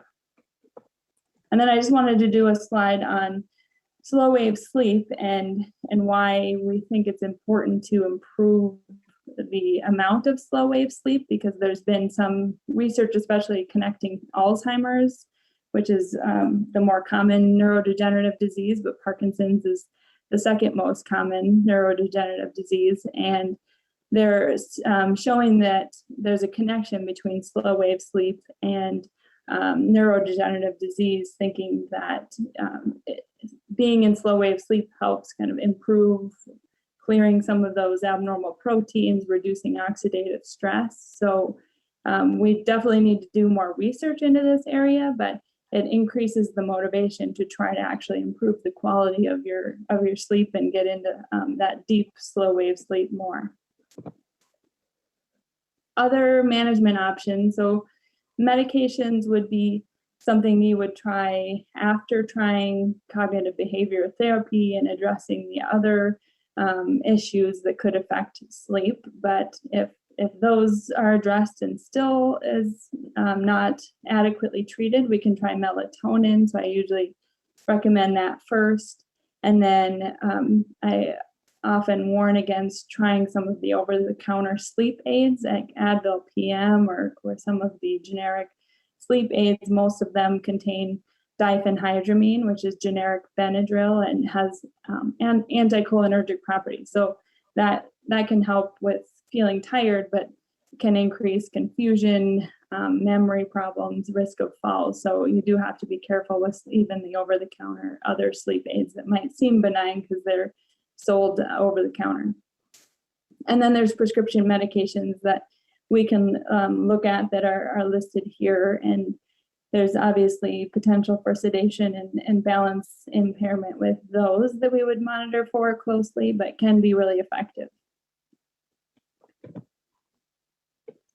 So moving on to REM behavior disorder. So this is another common sleep disorder that can be disruptive. It's often more disruptive for the bed partner than it is for the patient themselves, unless they're really acting out and falling out of bed or waking themselves up. But it's from changes or loss of function in the brainstem. So in normal sleep, normal physiologic sleep, people's muscles are paralyzed so that during REM sleep, which is a more active dream state, you can't act out your dreams. But in Parkinson's, there's changes in the brainstem that disrupt that process. So you are able to move, and so you can act out your dreams. And so this can be on one spectrum just humorous, but on the more serious spectrum, actually cause injury to you or the bed partner, and people can fall out of bed. So it is really important to talk about and address. Another interesting part about REM behavior disorder is that it seems to start earlier than when the other symptoms of Parkinson's start. So often 10 to 15 years before the tremor, slowness, like what we call the motor symptoms start. So that's how we diagnose Parkinson's now, is based on those motor symptoms. But we see these earlier markers of disease that we're doing kind of more research on to see how that develops and how we can maybe diagnose Parkinson's earlier in the future, especially as we get into trying to find more preventative or actual disease modifying treatments. This will become even more important. So there's a lot of research in this area. So to diagnose it, a lot of it's based on history, especially if there's someone that sleeps in the bed or nearby that can talk about people talking in their sleep or moving around at night. If there's a question of it, it's best to get a sleep study, because if you have sleep apnea, that can mimic REM behavior disorder and it can just confirm the diagnosis. Because there are other parasomnias or behavior things that can come out in sleep that wouldn't be classic REM behavior disorder, and the treatment might be different. So it is helpful to get an actual sleep study. And then look at what medications might be causing REM behavior disorder. Some of the serotonin medications can trigger this. So ruling out those other causes would be important as well. And then treatment options for this. Melatonin, again, is what I reach for or recommend first. And we can try doses starting around 5 milligrams, and you can titrate those up to 15 milligrams, sometimes even a little bit higher, depending on how that goes.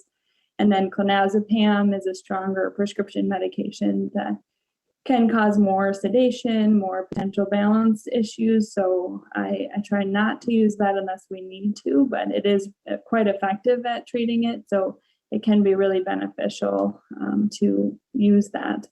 And then, of course, making sure the bedroom's safe, moving objects away from the bedside, placing something in front of the window just in case your dream involves something where you might go towards the window would be bad. So setting things up, putting pillows in between you and the bed partner can be helpful.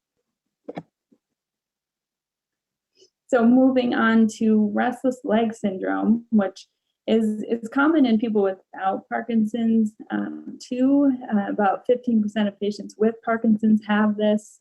In untreated people with Parkinson's, the prevalence is equal to the general population. So it's not inherently part of the disease more common, but it increases with duration of disease, and some of the medications contribute to onset of more problems with restless leg syndrome.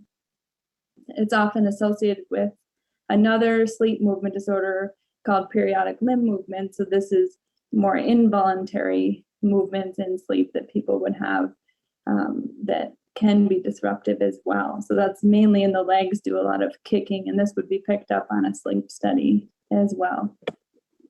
The symptoms of this, it's a combination of a sensory motor phenomenon. So there's some abnormal sensations. Usually it's an uncomfortable feeling, a tingling feeling, achy.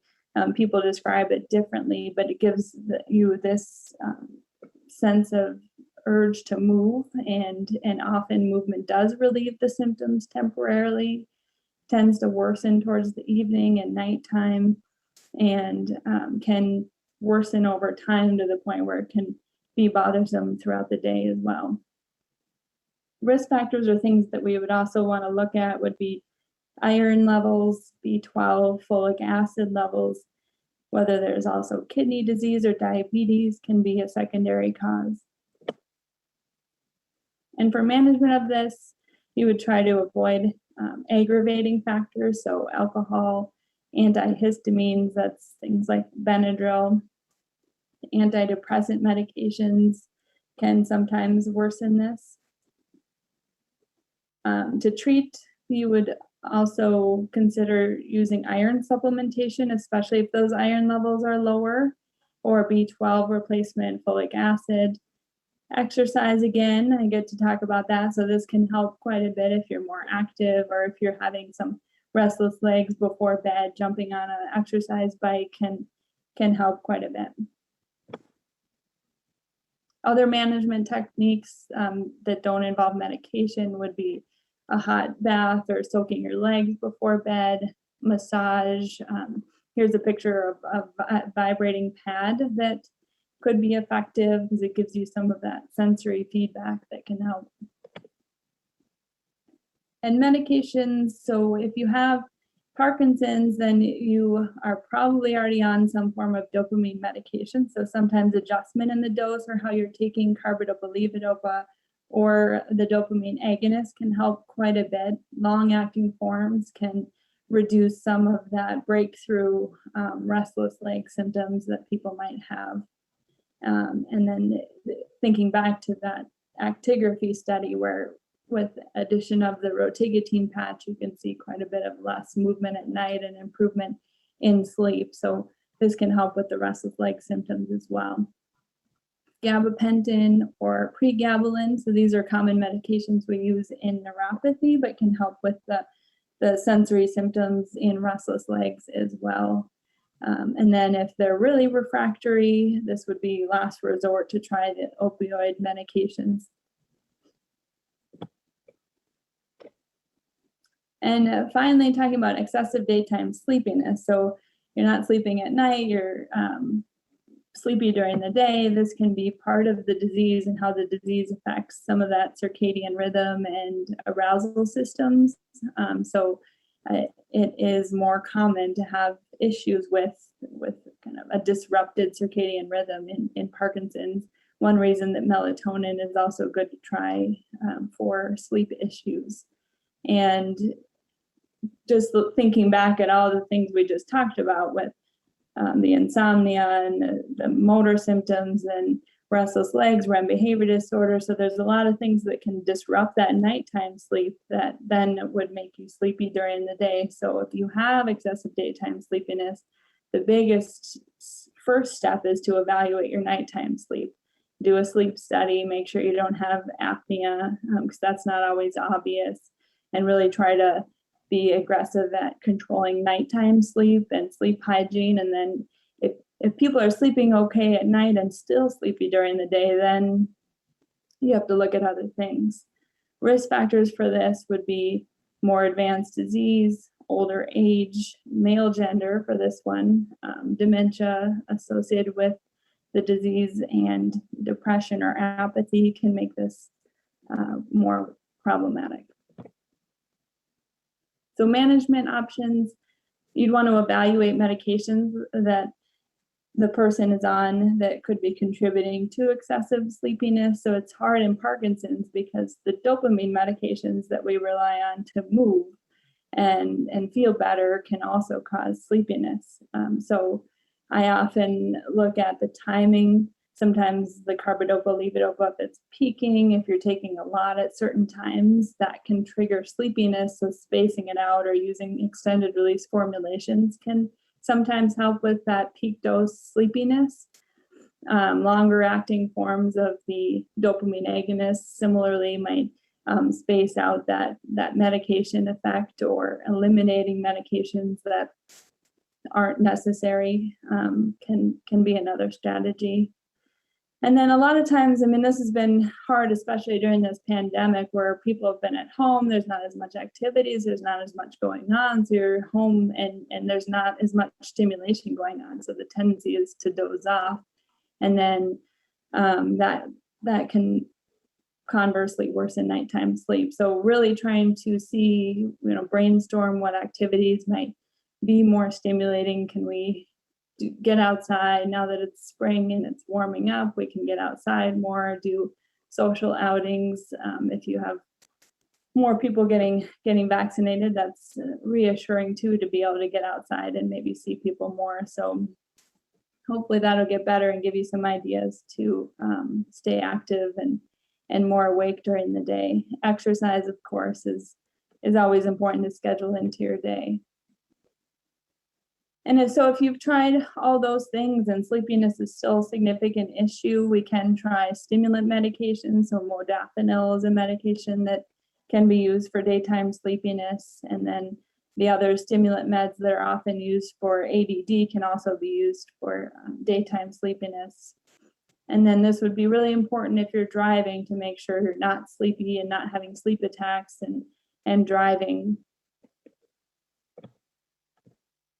In summary, so sleep disorders are very common in Parkinson's and can be very disruptive and affect quality of life, affect other health issues, mood, so are really important to address. They're not all easy to treat, but there are treatment options that would be important to talk to your doctor about and make sure you're addressing things, because we do have things that can help. And with that, thank you and have a happy spring.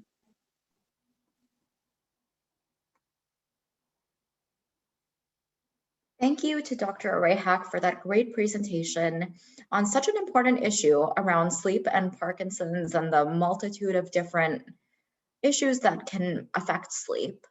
And I think with that, we can get started with questions from the audience. So thanks again for being here, Dr. Arayhak. And the first question that we had come through was, are there any concerns about taking magnesium as a sleep aid? The person said, I haven't tried it, but I've seen it mentioned a lot in online Parkinson's forums.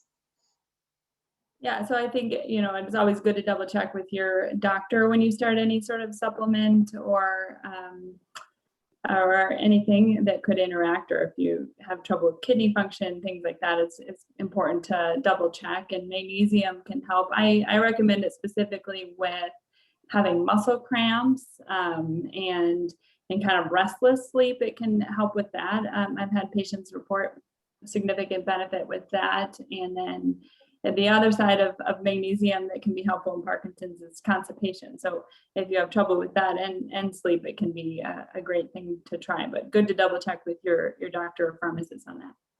Great, thank you. And someone else has asked, is time-release melatonin more effective for REM behavior disorder issues? Yeah, that's a good question. So time-release melatonin can sometimes help extend more into those early morning hours. We see a lot of REM sleep happen in the early morning hours, and so that's when the REM behavior disorder can pop up more. So if you've tried regular melatonin and it's not fully effective, I do often recommend trying the extended release formulation. Great. And someone else has asked, do night tremors and muscles flexing during the night contribute to daytime sleepiness? So I think this question, is this about when you are sleeping, if you're having symptoms during sleep? I think sometimes, so when we do a sleep study, what they look for is are your limb movements or the things you're having during sleep causing arousal? So is it causing disruption in your actual sleep pattern? So that's something we can look at with a sleep study. And if that's the case, then yes, then it would reduce your quality of sleep overnight and contribute to daytime sleepiness. That makes sense. And someone else has asked, do you have any ideas for physical comfort and sleep with Parkinson's, with issues like maybe pain or turning over in bed? Yeah, so this is a great thing to talk with an occupational therapist about, I think, because they can have recommendations on different pillows or different things that might help you as far as moving in bed, or a railing or something that could help you reposition in bed. I think just basics of making sure you have a good mattress and comfortable sheets that aren't too hot or sweaty. And sometimes they recommend more slippery sheets can help you move in bed. So things like that are good to pay attention to for sure. Absolutely. And someone else has asked if it's okay to kind of fragment sleep in the way that she falls asleep listening to a podcast, and then the podcast ends at 42 minutes, and then she wakes up and tries to, I assume, go back to sleep. Does that disrupt sleep later on if you're waking up kind of at that 42-minute or 30-minute mark? I mean, I think you could still, if you can get back to sleep and then sleep well for the rest of the night, you would still be able to get into those important sleep phases that we see with deep sleep and REM sleep. But if you have fragmented sleep even after that 30-40-minute segment, then it would be continually disruptive, because that's not long enough to really get into all the important phases of sleep. That makes sense. And this next question is from a caregiver. The caregiver's partner has Parkinson's disease, and the caregiver wants to know, are there ways to support caregivers who are struggling with sleep issues that are caused by their partner's maybe sleep issues for Parkinson's? Yeah, that's a good question. I mean, the caregiver stress and burnout, I think, is important to address. And so there are definitely a lot of support networks and groups that help caregivers deal with all the different aspects of having a loved one with Parkinson's. Specifically with sleep, if neither of you are getting good sleep, or if your sleep's disruptive, it's even harder to be a good caregiver. So I think making sure you're having your patient with Parkinson's or your loved one talk with their doctor about their sleep, so that if there are issues that can be addressed, that can be helpful. And other strategies, like I do have patients that just start sleeping in separate beds because there's too much going on to try to get a good night's sleep. And so if that's what ends up working for you, I think that's okay. So troubleshooting with each other and with your doctor would be important. Absolutely. And the next question is about a sleep study. So actually, I have a couple of questions about sleep studies. Okay. One person said, so they're interested in getting a sleep study can their primary care provider prescribe one, or do they have to go to a movement disorder specialist? How does someone access that? Yeah, that's a great question. You can access it different ways. So often there are primary care doctors that will refer directly to a sleep center.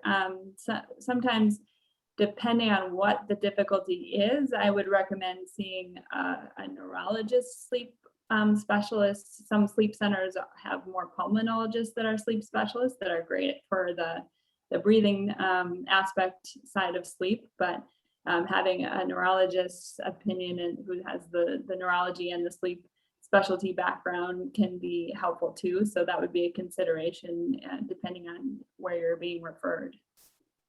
Absolutely. And I have another question here about the sleep study process. Someone asked, can you walk us through what that looks like? Like, for example, can you take your medication before you come in for a sleep study? I think they just want to learn about it. Yeah, so they would talk with you about your medications and tell you if there's certain ones that they might not want you to take, like if you're on something that's stimulating, that would be recommended to avoid, because the goal is to get sleep while you're at the sleep center. So if you go and you're just awake the whole time, then you wouldn't capture what we're looking for. So it is recommended that you would stay on your other regular medications so that you kind of have those normal patterns and things that you're used to at home. And usually what happens is you go in that evening and there's a technician that sets you up when you get all hooked up, and there's wires on your head and there's some stickies on your chin and your limbs. And then they monitor your sleep while you're there. And it feels like you're not going to be able to sleep with all that stuff on. So when I was a medical student, I did a sleep study just to have the experience, and it is interesting trying to sleep with all that stuff on, but you do usually still fall asleep, and so they can capture what they need, and the technician will be there to help if you need to get up and go to the bathroom or have something re-stuck on, and then they just try to capture enough sleep. So usually you need to be there about 6 hours at least to get your sleep, and then if some centers during COVID, we haven't been doing this as much, but if you do have sleep apnea or something, normally we would go in and put the mask on and capture additional sleep with the mask. So that's something that's normally would happen under non-COVID circumstances. So in the future, that would be something to expect if you do have some sleep apnea. But otherwise, they're just kind of capturing the data, and then the sleep specialist would interpret the sleep study afterwards, and then you would get a report and meet with them afterwards.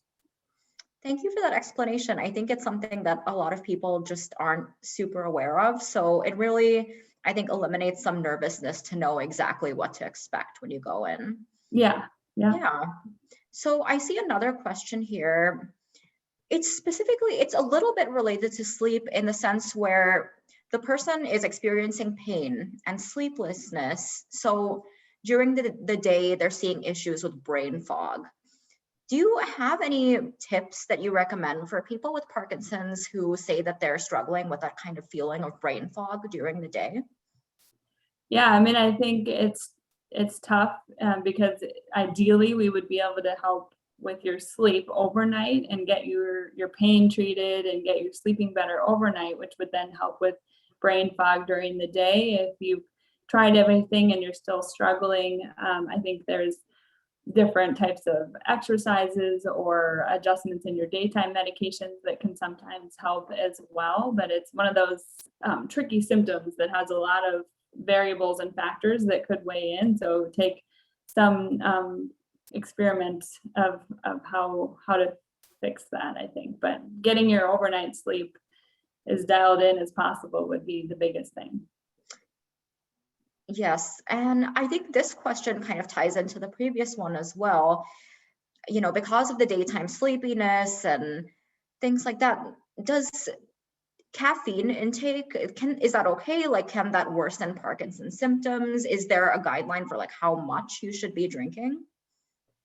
There's some guidelines. There's not really a strict set amount of how much caffeine you can take in, but caffeine generally can be helpful actually in Parkinson's. So they've done some observational studies looking at caffeine and whether that's helpful for your symptoms. And so it's not thought to be detrimental for Parkinson's. I would do some experiment on your own of, if I have a cup, how do I feel? If you have, usually if you're getting, 3, 4 or more cups of strong coffee, that will probably start causing more tremors or feelings of anxiety or agitation. So I would be careful about the amount of caffeine, but it is okay to use caffeine as somewhat of a wake medication or option to try to help stay more alert during the day. Yeah, and it's a tasty intervention too. yeah, it's natural and. Mhm.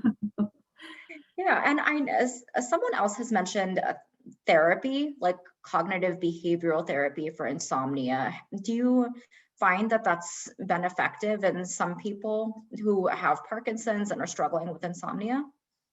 Yeah, I mean, cognitive behavioral therapy is what's shown to be the most effective generally for insomnia. And I think in Parkinson's, it gets more complicated because you have so many things that can impair sleep. So you would have to work in conjunction with your neurologist or other doctors to make sure the other things that keep you up at night are being treated as well. But the cognitive behavioral therapy piece is really important, and it does take more time and work and kind of a little bit more time intensive, but I would recommend that for sure, seeing a sleep psychologist and doing that if you can.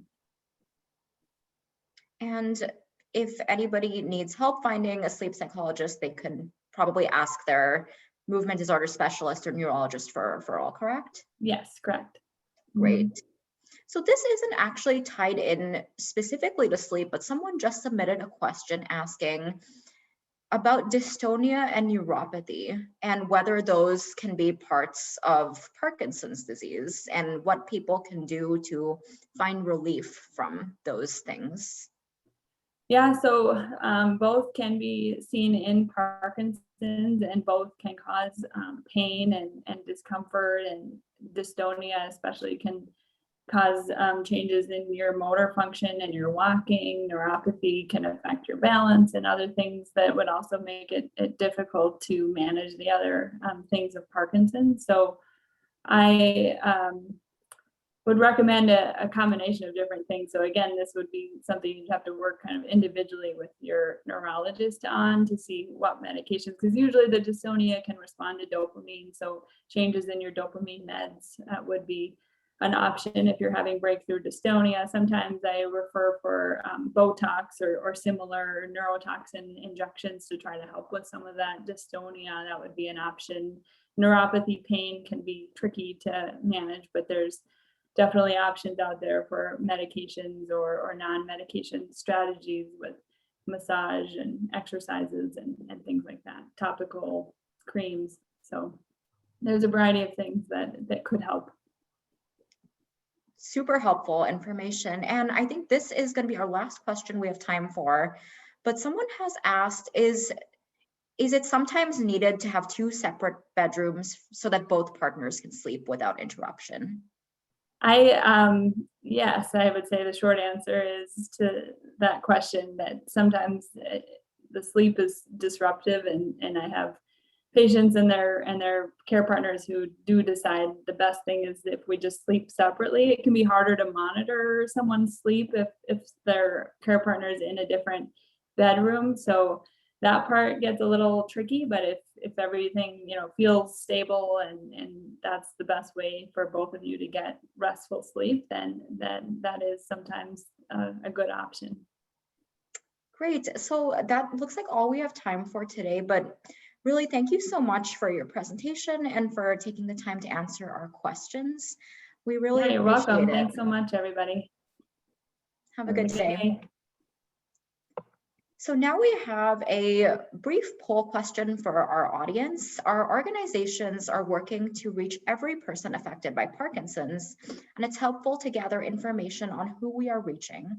So if you could please take a moment to share your age range, we would appreciate that.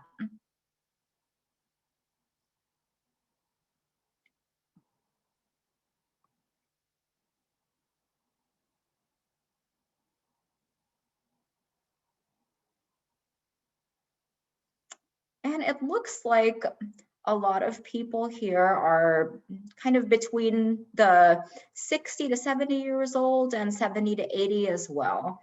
So thank you for responding to our poll. And next we're going to hear about the Caregiver Mentoring Program with Dr. Jory Fleischer of Rush University Medical Center's Parkinson's Disease and Movement Disorders Program in Chicago, Illinois, a center of excellence under the Parkinson's Foundation. Dr. Fleischer is Associate Professor, Department of Neurological Sciences, Rush Medical College, and she is a fellowship-trained movement disorder neurologist with a special interest in understanding the needs of individuals and families who are living with advanced Parkinson's and related disorders.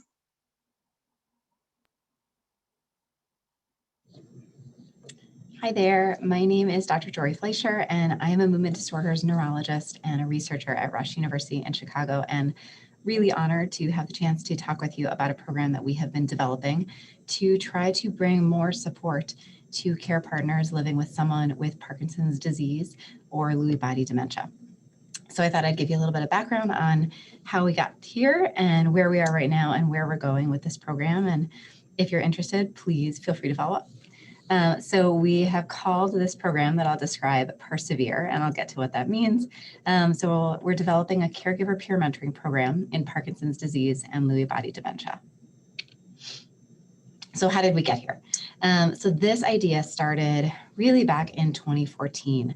I was lucky enough to be on faculty in New York, and we developed a program where we recognized that many people with Parkinson's disease, as they age, as their disease progresses, they may sort of fall out of the loop of care. And because of their Parkinson's or because of other conditions, it becomes increasingly difficult to get to the doctor.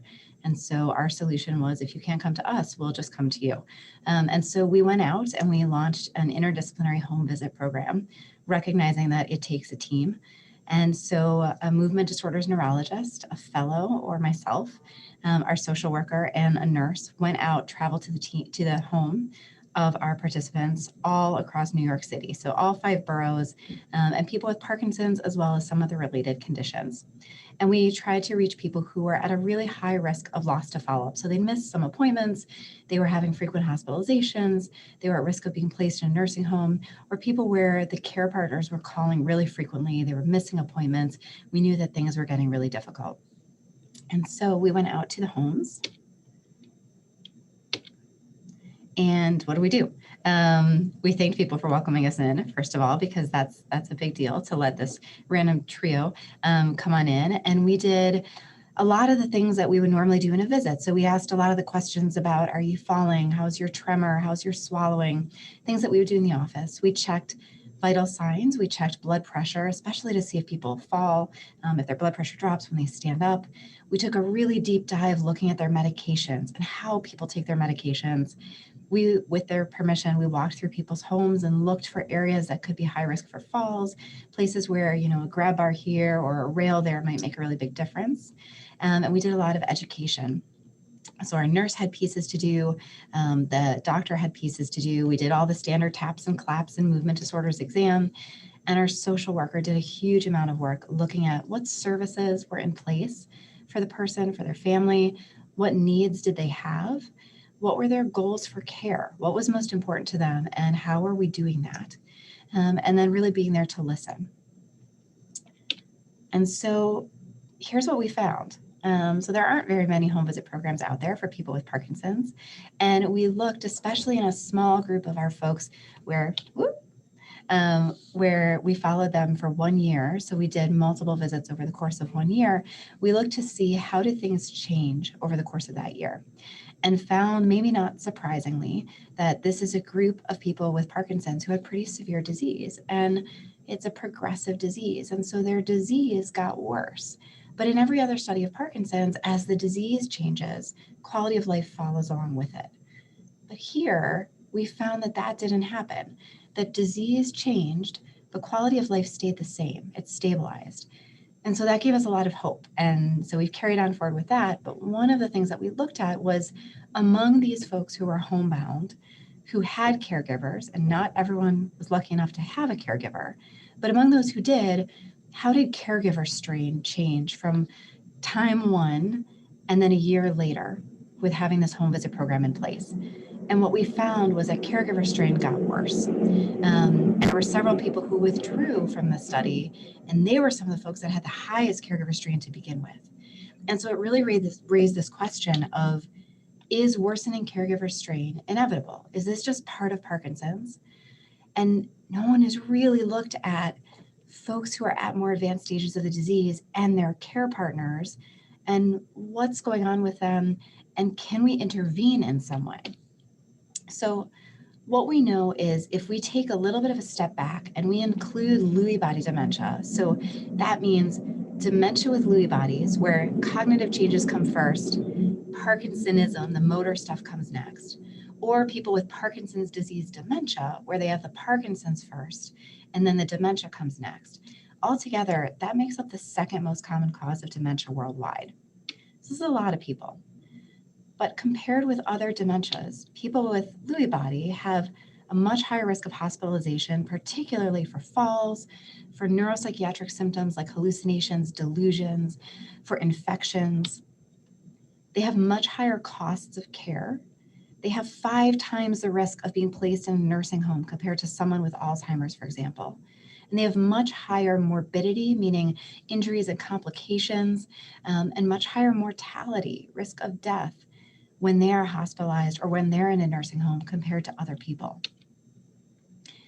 And this shouldn't surprise anyone, but caregivers of people with PD, with dementia with Lewy bodies, they have higher rates of caregiver strain and higher adverse outcomes of their own, higher physical and mental health issues than caregivers of people with other conditions. And yet, like I said, there are very few interventions that have really focused on you, on the caregivers for people living with these conditions. So we thought we would try. So what we did was we did the next iteration of our home visit program. And so in the bigger framework, people signed up and they were pairs of a person living with Parkinson's disease and their care partner. Could be a spouse, a partner, an adult child, someone that they identified as their primary care partner, even if they didn't live together. And they said, yes, you can come to my home 4 times over the course of the year. And so they got these quarterly visits, and at visit 1, they got to know the team, we got to know them. We took over sort of as their medical care. And then at visit 2, we reminded the caregiver, they knew about this to begin with, but we said, all right, now that things are kind of situated and you know us, you should be getting a call soon from your peer mentor. So we matched each of the caregivers with a peer mentor, and they had peer mentoring for 16 weeks, for about 4 months, in the middle of this year-long home visit program. So who were these mentors? Well, they're you. They are caregivers who either had cared for a loved one with Parkinson's disease or related disorder, and their loved one maybe had passed away. Their loved one could be in a nursing home or an institution, or they could still be actively caregiving 24/7. But it had to be someone who has been through this journey, who has walked in the shoes and knows, yeah, I tried this for constipation and that didn't work for me. You might want to try this thing. Because we know that it means so much more to hear that from someone who's been there than from any of us sitting in our white coats or with our bow ties. And so each mentor completed training. They trained with us in person, and then they did phone calls. And so a mentor might have one mentee for 16 weeks and then take a break, and they might be matched with a second one. Some of our folks had 2 mentees, some just had 1. And so what did we find? So this is the study number, but basically we did this trial of peer mentoring for 16 weeks. We trained 34 former or active experienced caregivers, and we matched them with our eligible caregivers in the home visit program. So out of the 61 who were eligible at visit 2, 51 opted in. So 10 people were like, yeah, no, thank you. I got enough to do. I kind of signed up for this for the home visit piece, and I don't need anyone to talk to. They completed a median of 11 calls, each mentor-mentee pair, lasted about 30 minutes, but some lasted longer. And when we asked for satisfaction, both from mentors and mentees, it was above 90 out of 100 for both groups. This was a short study. And so we looked to see, would this quick 16-week intervention change anxiety, depression, or caregiver strain? And so we're not surprised, disappointed, but not surprised that we didn't see a big change in this small group, small numbers on these major outcomes that we care about. But it's feasible. So we found a few limitations, which were that being part of this mentor program was contingent on enrolling in home visits for patient care, and that this was a largely late stage and many times hospice appropriate population of patients. And so the caregivers were dealing with pretty specific and really advanced issues. And we built out a curriculum for people to talk through as mentors, but it was kind of, here are some things that we think it would be good for you to know, a little bit more common sense, not so much based on theory. And so this is our conceptual framework. And so this is for our current study, which is kind of phase 2 of this work. And it's called Persevere, which stands for Peer Mentor Support and Caregiver Education. You have to come up with a catchy grant name and a funny acronym, right? And so this is really based on 2 theories of human behavior. One is called the stress process model of caregiving, which hopefully resonates with you, which is that being a caregiver is really complicated and everyone's experience is different. But if we kind of piece out what leads to what, that the caregiver and the patient's background and context is kind of the setting, right? What disease does the person have? How old are they? What kind of resources? What kind of socioeconomic background does a person have?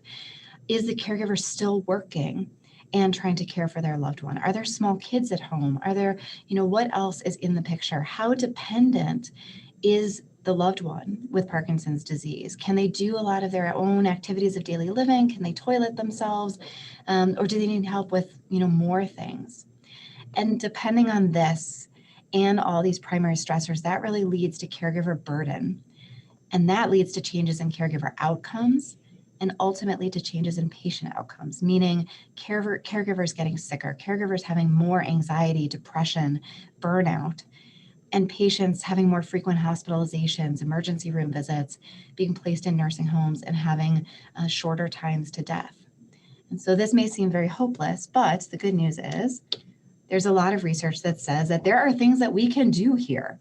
So caregiver mastery, which is a sense of control, not a control over the disease, but a sense of, I get it, I have some knowledge about what's going on, and I can affect change, and having social support. This is kind of the secret sauce that can affect this. And so we are trying with Persevere to use education that's really focused, really theory-based, and really practical to give caregivers a sense of, all right, here's what's going on in this disease. Here's what could come down the line. I'm going to make a plan for how I'm going to deal with it. I'm going to recognize that I'm not alone. I'm going to figure out if this is going on, here's who I need to call about that. And they're going to be supported and guided in that by having a peer mentor who has been there, and if not exactly the same situation, similar, and has been trained so that they've got a baseline understanding of kind of all of the stuff that could come up. And this really gets at social cognitive theory, which is that we all learn better if we have a role model, if we have someone to champion us on and go, you know what, you did a really good job with that. That was really hard, and you did it, and you got through. So we are looking at this right now. We have taken the old curriculum, we fed it back to some of the mentors, the mentees, and some new caregivers and said, what's good with this? What's bad with this? Help us do better, make this more pertinent and more practical. And then we are training our next group of peer mentors. And then we're gonna roll it out and enlist 30 new caregivers, 30 new mentees, and see whether this new framework works. And so we've done our focus groups. We are revising the curriculum as we speak, but we have a pretty comprehensive list where we've got a nice handbook built out that says, all right, week 1 and 2 is sort of getting to know you, right? So you're gonna call, the mentor's gonna call the mentee, you're gonna talk with each other for maybe 15 minutes, maybe it's an hour, right? And just talk about who you are. What are your goals for this? What are you hoping to get out of this? And as the weeks go on, the book has a lot of resources, a lot of thoughts, prompts for self-reflection. What's been hard this week? What's been good this week? Let's think about the last time that your loved one fell, if they fall. things to kind of go through over this 16-week relationship and education. And we're going to look to see, does this make a difference? Does this help? And we train the caregiver peer mentors, so they get a bunch of training in how to be good mentors. And we hope to start this next round of mentoring in April of this year. And so, like I said, weekly calls will happen between the mentor and the mentee, using the handbook to guide them, to get conversations going.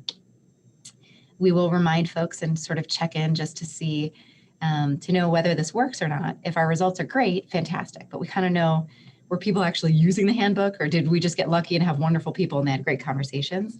So there's a short, brief online survey every 2 weeks for people participating that just goes like, hey, did you actually call and talk to people? How long did you talk? Which of the following topics did you talk about? So we can get a sense of, where are the key pieces that are helpful, what's not helpful, what could be cut. And so if people are interested, please feel free to reach out. We have a survey online. And this is my fabulous research coordinator, Melissa_Levin at rush.edu, and her contact info.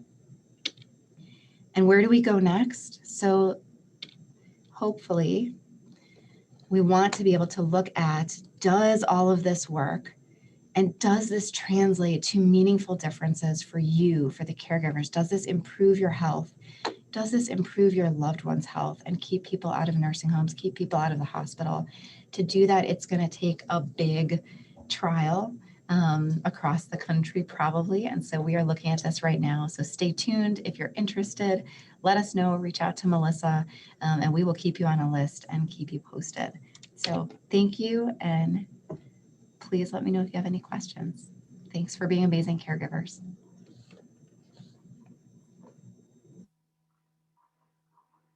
Thank you, Dr. Fleischer, for that great presentation. And thank you all again for joining us today. We have come to our keynote presentation with Dr. Ruth Schneider on the very exciting topic of wearable technology in Parkinson's care and research. Dr. Schneider is an assistant professor in the Department of Neurology, specializing in movement disorders at the University of Rochester Medical Center. Dr. Schneider is also a leader at the Udall Center of Excellence for Parkinson's Disease Research at the University of Rochester. Here is Dr. Schneider discussing digital technology, advances in research and care. Please remember to submit questions at any time for Dr. Schneider by typing them in the Q&A box available at the bottom of your screen. Hello, everyone, and thank you for joining today. I am honored and excited to be here to discuss our work on digital technology in Parkinson's disease and our vision for improving Parkinson's disease research and care. Before we jump into things, here are my disclosures. Today, I will start by reviewing the rationale for the use of digital technology in Parkinson's disease research and discuss an ongoing University of Rochester Udall Center study as an example of research within this realm. Then I will discuss how digital tools can be married with video-based visits to conduct decentralized research studies. And I will end by reviewing lessons learned and touching on future directions. As you all know, Parkinson's disease is complex, characterized by a range of motor and non-motor symptoms, and each individual's experience with Parkinson's disease is unique and variable. This makes it challenging to assess Parkinson's disease disability and progression. As you see here, under the light is our current approach to measuring Parkinson's disease outcomes. This approach relies heavily on clinician-administered and patient-completed scales. All of these are valuable, but they don't provide a complete picture of how someone with Parkinson's disease is doing or how they're progressing over time. Moreover, most of these outcome measures are subjective, administered only episodically, and in some cases limited to assessment in the clinic. So what are we missing? Well, we're missing all of these items in the dark. For example, fluctuations in motor function and symptoms throughout the day, number of steps taken, sleep disruptions, activity level, and time spent outside of the home. So I would ask, what would you like to capture about your lived experience? What is the symptom that bothers you the most that you want to address? Do you want to be able to get ready for your day more quickly? Do you want to be able to keep up with your partner during walks? Do you want to reduce the time you have with bothersome dyskinesias? Digital technology, like smartphones and wearable sensors, can enable objective and frequent evaluation in your natural environment. So not only can we get frequent data points, but we can completely rethink what we are measuring. Smartphones have a lot of appeal in Parkinson's disease research. They're equipped with accelerometers, gyroscopes, and GPS technology. And smartphones can be used for both active data collection, which relies on active performance of a task, and passive data collection, which does not require active performance of a task. They're widely accessible, used by over 3 billion people worldwide. And research has already demonstrated that they can be used to accurately distinguish between individuals with and without Parkinson's disease. And they can measure various motor constructs of Parkinson's disease, like tremor, slowness of movement, and gait abnormalities. Here, I show an example of data collection from a smartphone application. The top graph shows fluctuations in motor performance as captured by the application in response to medications. So the orange points represent pre-medication, and the blue points are post-medication. You can see the tremendous variation in smartphone-based motor scores. The bottom graph demonstrates how smartphones can enable much more frequent assessments than traditional in-clinic visits. The blue dots represent in-clinic visits, which in this case were conducted at 3-month intervals, and the yellow dots represent smartphone-based motor assessments. Wearable sensors can enable passive home monitoring and often have added functionality beyond that offered by smartphones. Like smartphones, they can be used to measure specific Parkinson's disease motor constructs. And with nearly continuous monitoring, they can also enable the capture of things like sleep, activity, and autonomic function, such as heart rate. This can generate unique insights into lived experience with Parkinson's disease. Here, I show an example of how wearable sensors can capture changes in activity in an individual with Parkinson's disease. The purple line represents walking, the blue line standing, the green line sitting, and the red line lying down. With this representation, you can get a good sense for one's overall activity. So what will this gain us? I think that digital tools will improve Parkinson's disease research and clinical care. From a research perspective, they have the potential to advance disease phenotyping and also aid in the development of new therapeutics by providing a more sensitive measure of disease progression. Because they can be used in the home, they may enable broader and more patient-centered participation in research. From a care standpoint, digital tools have the potential to improve communication between patients and providers, to provide objective data that can inform clinical decision-making, and to enable personalized medicine.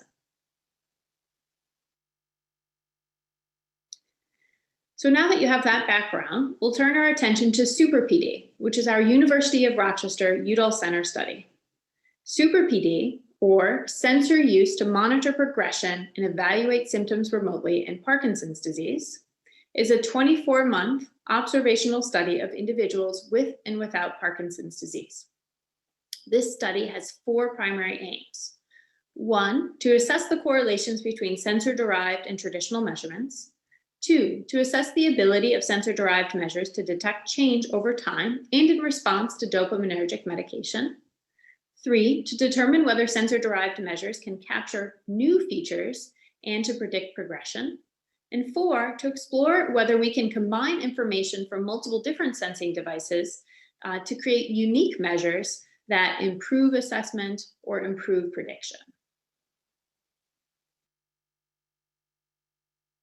SuperPD uses 4 devices that enable collection of data in real-world settings. The 4 devices are the mPower 2.0 smartphone application, MC10 wearable sensors, Emerald radio wave sensing device, and the Park web-based video analytics tool. Before we get into the details of the study, I will tell you a little bit about each technology. mPower is a Parkinson's disease-specific smartphone research application. The first version of it was used by over 19,000 individuals with and without Parkinson's disease. The current version, Empower 2.0, includes active motor tasks, finger tapping, walk and balance, and tremor, as well as the ability to conduct passive monitoring. Passive monitoring uses displacement tracking to provide mobility and activity patterns. On the bottom of the screen, you can see an example from another study of active data collection. This graph shows individual participants on the x-axis and motor tasks completed on the y-axis. So each vertical bar represents the number of tasks completed by a single participant, and each of the active motor tasks is represented by a different color. So green is walking in balance, orange is tremor, and blue is tapping. The MC10 wearable sensors are lightweight, wireless, flexible, adhesive sensors. Like smartphones, they include accelerometry and gyroscopy, but they also have expanded capabilities, such as EKG. They can capture a wide range of information. For example, heart rate variability, sleep disruptions, position changes, and steps taken. For Super PD, we're using 3 sensors, one on the chest, one on the most affected or dominant arm, one on the most affected or dominant leg. Each sensor is applied using an adhesive, and a docking station is used to wirelessly transmit the data to a cloud-based portal. We ask participants to wear the sensors during the day for 7 days. Early analyses of our Super PD cohort have shown that participants wear the sensors for an average of nearly 14 hours a day, and that participants with Parkinson's disease spend less time physically active than those without Parkinson's disease. Emerald is a novel radio wave-based unit that enables passive monitoring by emitting ultra-low power radio signals. It can detect the position of individuals within the home, from which additional variables like gait speed can be derived. So on the left, you see an example of the Emerald device hanging above a couch. And in the middle, you see a visualization of activity within the home. So the purple lines represent movement of a participant within the bedroom and the bathroom. The last tool is Parkinson's Analysis with Remotely Accessed Knowledge, or PARC. PARC is a web-based application that can capture audio and video data. The application collects videos of participants doing tasks derived largely from the Movement Disorder Society Unified Parkinson's Disease Rating Scale motor assessment. Computer software extracts facial features like eye gaze, audio features like volume modulation, and motor features like rhythm that can be used to quantify differences. So here I'm showing what we're asking participants in Super PD to do. So participants with and without Parkinson's disease complete assessments in the clinic and at home over the course of 2 years. One of the novel features of our study design is that we give participants the opportunity to choose which devices they want to use. All participants use PARC because that is assessed in clinic. Then they're asked to select 1, 2, or all 3 of the other devices to use. And those who choose to use at least 3 of the 4 devices are called super users. During the course of the study, participants complete standard clinical tasks and technology-specific activities. For example, for Empower 2.0, we use a burst design. With the burst design, participants are asked to complete a full set of active motor tasks, so tremor, walking and balance, and tapping, on at least 10 of 14 days every 3 months. With the wearable sensors, participants are asked to wear the sensors for 7 days, including 1 overnight after each research visit for a total of 4 times. Emerald, which is entirely passive, is installed at the beginning of the study and collects data continuously throughout the study until it is uninstalled at the end. On this slide, you can see our enrollment targets for the Parkinson's disease and control cohorts. We're aiming to recruit 35 individuals with Parkinson's disease and 15 without to use the wearable sensors, 35 and 15 to use Emerald, and 35 and 15 to serve as super users. As you can see, we're nearing our enrollment goals for these cohorts, but have a longer way to go with our Empower 2.0 cohorts, for which we have higher enrollment targets. Study operations were disrupted by the COVID-19 pandemic, like most research, but we've been able to start recruitment again. Of note, when COVID-19 was declared a national emergency, we had 38 people with Parkinson's disease and 31 without who were participating in Super PD. We converted all month 6 scheduled clinic visits to video-based visits that could be completed from home. And nearly all of these were successfully completed. Remote data collection continued, and there was no reduction in the completion of remote technology-specific activities. So I think this demonstrates the potential for technology to facilitate the continuation of Parkinson's disease research, even in the midst of a pandemic.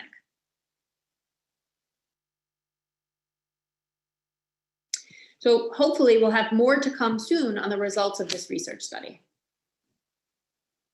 And now we'll turn our attention to the concept of decentralized studies and consider how video-based visits can complement the use of digital devices. In decentralized studies, data are collected outside of the clinic directly from participants. We've already discussed how digital technology can be used to collect data at frequent intervals directly from participants in the real-world environment. But what about your traditional in-person study visits? The familiar, site-based, in-person research study has many drawbacks that can make research participation inaccessible to and burdensome for individuals with Parkinson's disease. For one, participants who may still be working or constrained by disease-related disability are asked to travel to research sites that may not be nearby or may not be conveniently located. Second, this model requires a massive infrastructure with multiple sites, which increases costs and lengthens study times, and large numbers of investigators, which increases variability in ratings. In contrast, with the decentralized research model, participants can complete video-based research visits in real time with the study team from the comfort of their home. And all of these visits can be conducted by a relatively small number of investigators from a single site. The ongoing COVID-19 pandemic has further highlighted the value of this model, which prioritizes the safety of participants and study team members. So video-based research visits have some obvious advantages. One, they can be done from the participant's home or other preferred location. So I'll say I've done visits in workplaces, in cars, which are limited, and even outdoors in parks. Two, all that is needed is an internet-enabled device, such as a computer, tablet, or smartphone, with a camera and internet access. That said, there are also some readily apparent disadvantages. Some physical tests, such as assessment of muscle tone and balance, cannot be performed without assistance.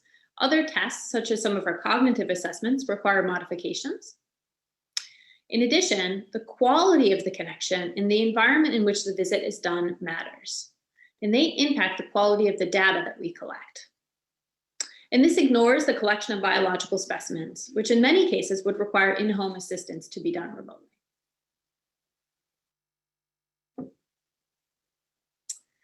Video-based visits are increasingly being used in Parkinson's disease research. And this was true even before the onset of the pandemic. And I think we can already draw several conclusions. For one, video-based research visits are safe. Over a 2-year period, investigators at the University of Rochester conducted over 550 visits with participants with Parkinson's disease across varying disease stages in 3 separate research studies. In all of those visits, we had 1 fall. Now, I would of course like to be up here and tell you that that was 0 falls, but I think it's still reasonable to conclude that these visits can be safely conducted. 2, video-based visits are feasible. Work by us and many others has demonstrated that it's feasible to conduct the visits, administer standard clinician assessments, and to employ common participant-reported questionnaires. So looking again at the more than 550 visits that were conducted, we've been able to complete and rate more than 98% of the items on the modified Movement Disorder Society Unified Parkinson's Disease Rating Scale motor examination. Now, I'll stress that this is a modified version that excludes assessment of muscle tone and balance, which cannot be readily assessed remotely. And more work is certainly needed to validate the remote MDS-UPDRS assessment, particularly as others have shown that agreement between in-person and remote administration of the modified Motor examination is only moderate. And 3, participants are satisfied with video-based visits. Satisfaction rates for both clinical and research visits, and particularly for comfort and convenience, are generally high. And I'll tell you more on this later.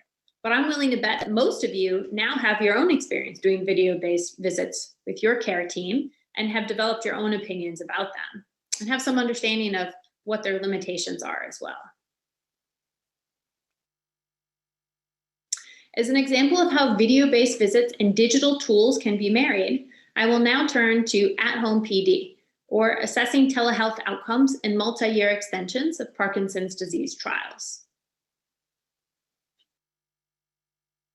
At-home PD is a 2-year, entirely remote observational follow-up study of 2 clinical trial cohorts, STEADY PD3 and SURE PD3. At-home PD has 3 principal components. 1, video-based research visits conducted on an annual basis by movement disorder specialists at the University of Rochester.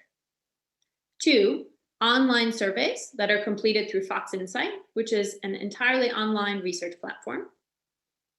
And 3, smartphone-based assessments that are completed using the now familiar Empower 2.0 application. STEADY PD3 and SURE PD3 are recently completed, NIH-funded, multi-center, randomized, double-blind, placebo-controlled phase 3 trials of treatments to slow the progression of Parkinson's disease. While both of these studies unfortunately had negative results, as you can imagine, there might be many reasons to follow up such richly characterized, deeply phenotyped clinical trial cohorts. But there are also many barriers to doing so. The goal of at-home PD was to develop, implement, and evaluate a model for the remote long-term observation of such Parkinson's disease clinical trial cohorts, and to explore the development of novel digital measures of Parkinson's disease disability and progression.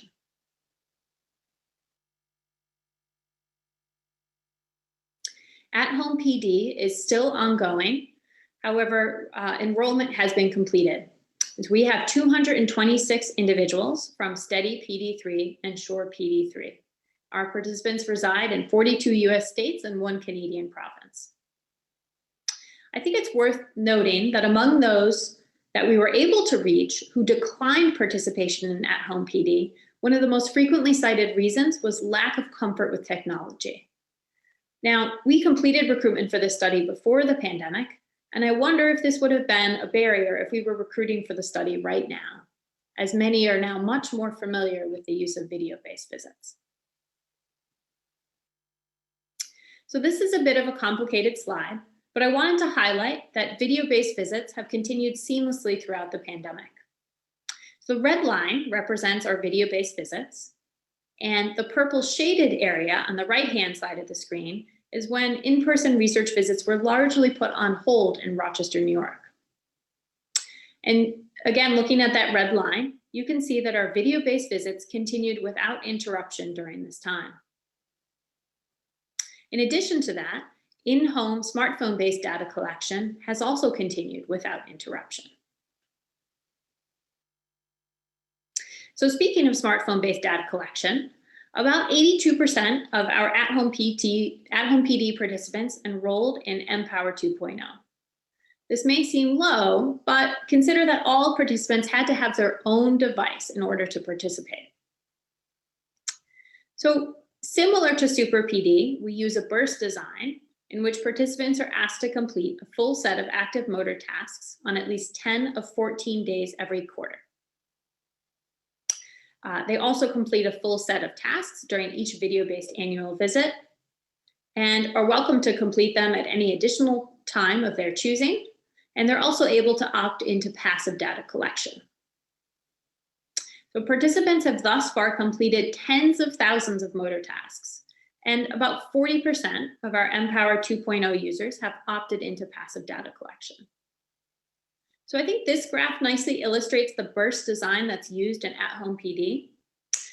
You can see that by far the greatest number of tasks were completed at the start of the study. And then they picked up again following the year 1 video-based visit, which would be the 5th burst seen here. Now, in contrast to the chart that I showed you earlier, this graph shows not only active motor task completion, but also includes other smartphone application features, such as the ability to track your medication intake. So as I alluded to earlier, video-based visits are well received by participants. And more than 95% of our at-home PD participants are satisfied or very satisfied with all aspects of their visits. Consistent with other studies we have done, technical quality was the lowest rated aspect of visits. Notably, over 90% of our participants are willing to extend their participation in the study beyond the originally planned 2 years. So while this research is still ongoing, I think we've already met some of our early objectives by establishing the infrastructure for a new decentralized model and demonstrating that this model is feasible and well received by participants. Hopefully, there'll be more to come soon about how smartphones can be used to measure and predict disease progression. So I'd like to tell you about one more research study, and that is Valor PD, which is virtual assessment of LRRK2 carriers to optimize research in Parkinson's disease. This is another one of our Udall studies at the University of Rochester. And I've included this study as another example of a remote clinical research study, but one that I think is being conducted in a different population and one that I think could be augmented by the addition of digital tools.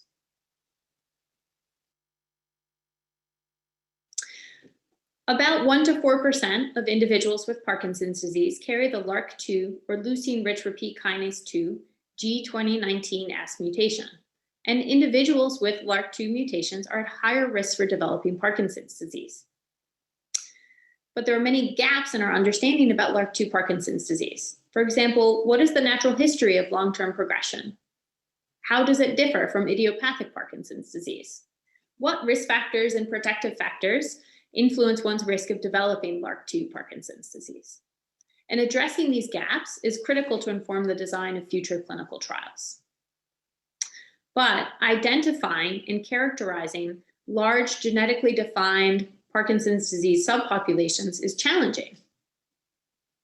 So in Valor PD, we're collaborating with a consumer genetic testing company to conduct a 3-year entirely remote observational study of LRRK2 G2019S carriers with and without Parkinson's disease. So we're including both folks who are at risk for Parkinson's disease and folks who've already been diagnosed with Parkinson's disease, but everyone has the LRRK2 G2019S mutation. Participants are asked to complete annual video-based research visits, which include completion of standard questionnaires, remote examination by movement disorder specialist, and cognitive testing. In addition, we asked folks to complete a smell test twice during the course of the study. More specifically, here are the assessments and questionnaires that we are conducting. As you can see, they cover multiple domains spanning motor, cognition, sleep, mood, and autonomic symptoms. They are also all traditional assessments. And I show this to you not only to say that we can administer a wide range of assessments during video-based visits, but also to get you thinking about how we need to push the envelope, right? So I think we really need to push the envelope here in what and how we are conducting assessments in the home. So how is this study doing? Well, in a little over a year, we've enrolled nearly 300 participants. And these participants are from 34 states and the District of Columbia, demonstrating the potential for rapid and geographically widespread recruitment from a single site with this research model. So I don't want to get into the details regarding the demographics or clinical characteristics of our participants, which include approximately 215 individuals at risk for Parkinson's disease and 59 who have already been diagnosed with Parkinson's disease. But I do want to highlight that a remarkable 68% are novel research participants. In other words, we're reaching individuals who have not previously participated in LRRK2 or Parkinson's disease research. So as I alluded to before, I think we're only just scratching the surface here with our assessments. Digital tools like smartphones and wearable sensors could provide much more sensitive assessments that may be able to pick up on the earliest signs of Parkinson's disease in this cohort, or help us learn more about how LRRK2 Parkinson's disease progresses. So I think there's enormous potential here to learn even more and to really advance our understanding of LRRK2 Parkinson's disease. And last about this study, just suggesting that we are generating interest in research participation, 94% of our at-risk carriers are willing to participate in a Parkinson's disease prevention clinical trial. And nearly everyone would participate in another observational study with video-based visits. So again, I think this is a viable model for conducting Parkinson's disease research and can be nicely complemented by the use of digital technologies. So what have we learned? I think there are a few big take-homes. One, digital tools enable frequent collection of data in the real-world environment, and they can generate new and unique insights into the experience of living with Parkinson's disease. Two, digital technology can enable more participant-friendly research and allow individuals to participate on their own terms from their homes. But these tools need to be optimized to encourage long-term use if they're going to reach their potential for furthering research and clinical care. And three, digital tools can be complemented by video-based visits. And I think the pandemic has further highlighted the appeal of such a model of research. So I want to elaborate just briefly on the second point I made. So here you can see a graph showing compliance with smartphone active tasks over time in super PD, which is the green line on the top, and in at-home PD, which is the blue line. So it is clear that performance of active motor tasks diminishes over time. And I can tell you that none of the devices I have highlighted today are perfect, and all of them have required troubleshooting that may discourage continued use. But I think we need to look beyond that and think about how we can encourage long-term use. So what features do we need to build into these apps or these wearable sensors to encourage folks to continue to use them long-term? So where do we go from here? In my mind, there are still many unanswered questions. What are the best outcome measures? So how do we develop more holistic and patient-centered outcomes? I've told you a lot about how wearable sensors and smartphone apps can measure specific motor constructs in Parkinson's disease. But I think we need to think more holistically about how we can measure things that are meaningful to you as patients. Two, should digital measures be used as primary endpoints in clinical trials of medications or surgical interventions like DBS, or used to optimize care for patients with DBS? How do we move to a fully decentralized model? What are the steps that we need to take to make that vision a possibility? And three, beyond using video-based visits to conduct clinic visits, how do we integrate digital technology into clinical care? So on this last point, I think more work is surely needed. The integration of digital technology into clinical care requires careful consideration and must take into account patient perspective, clinician perspective, and the tool itself. For example, it should be easy to use and measure something that is relevant to the patient. And keep in mind that this will differ between patients. From a clinician perspective, I'd ask that you remember that these devices generate an incredible amount of data, and it is critical that the output be easy for clinicians to interpret, and that the devices and algorithms provide information that is clinically meaningful and actionable for the clinicians. And then, of course, we're looking for a tool that has accurate measurements, that's reliable, and is sensitive to change secondary to medications and change over time. So I'd like to end by thanking all of the phenomenal members of the Udall team and the at-home PD team, as well as by thanking our participants without whom this research would not have been possible. Thank you all for your attention.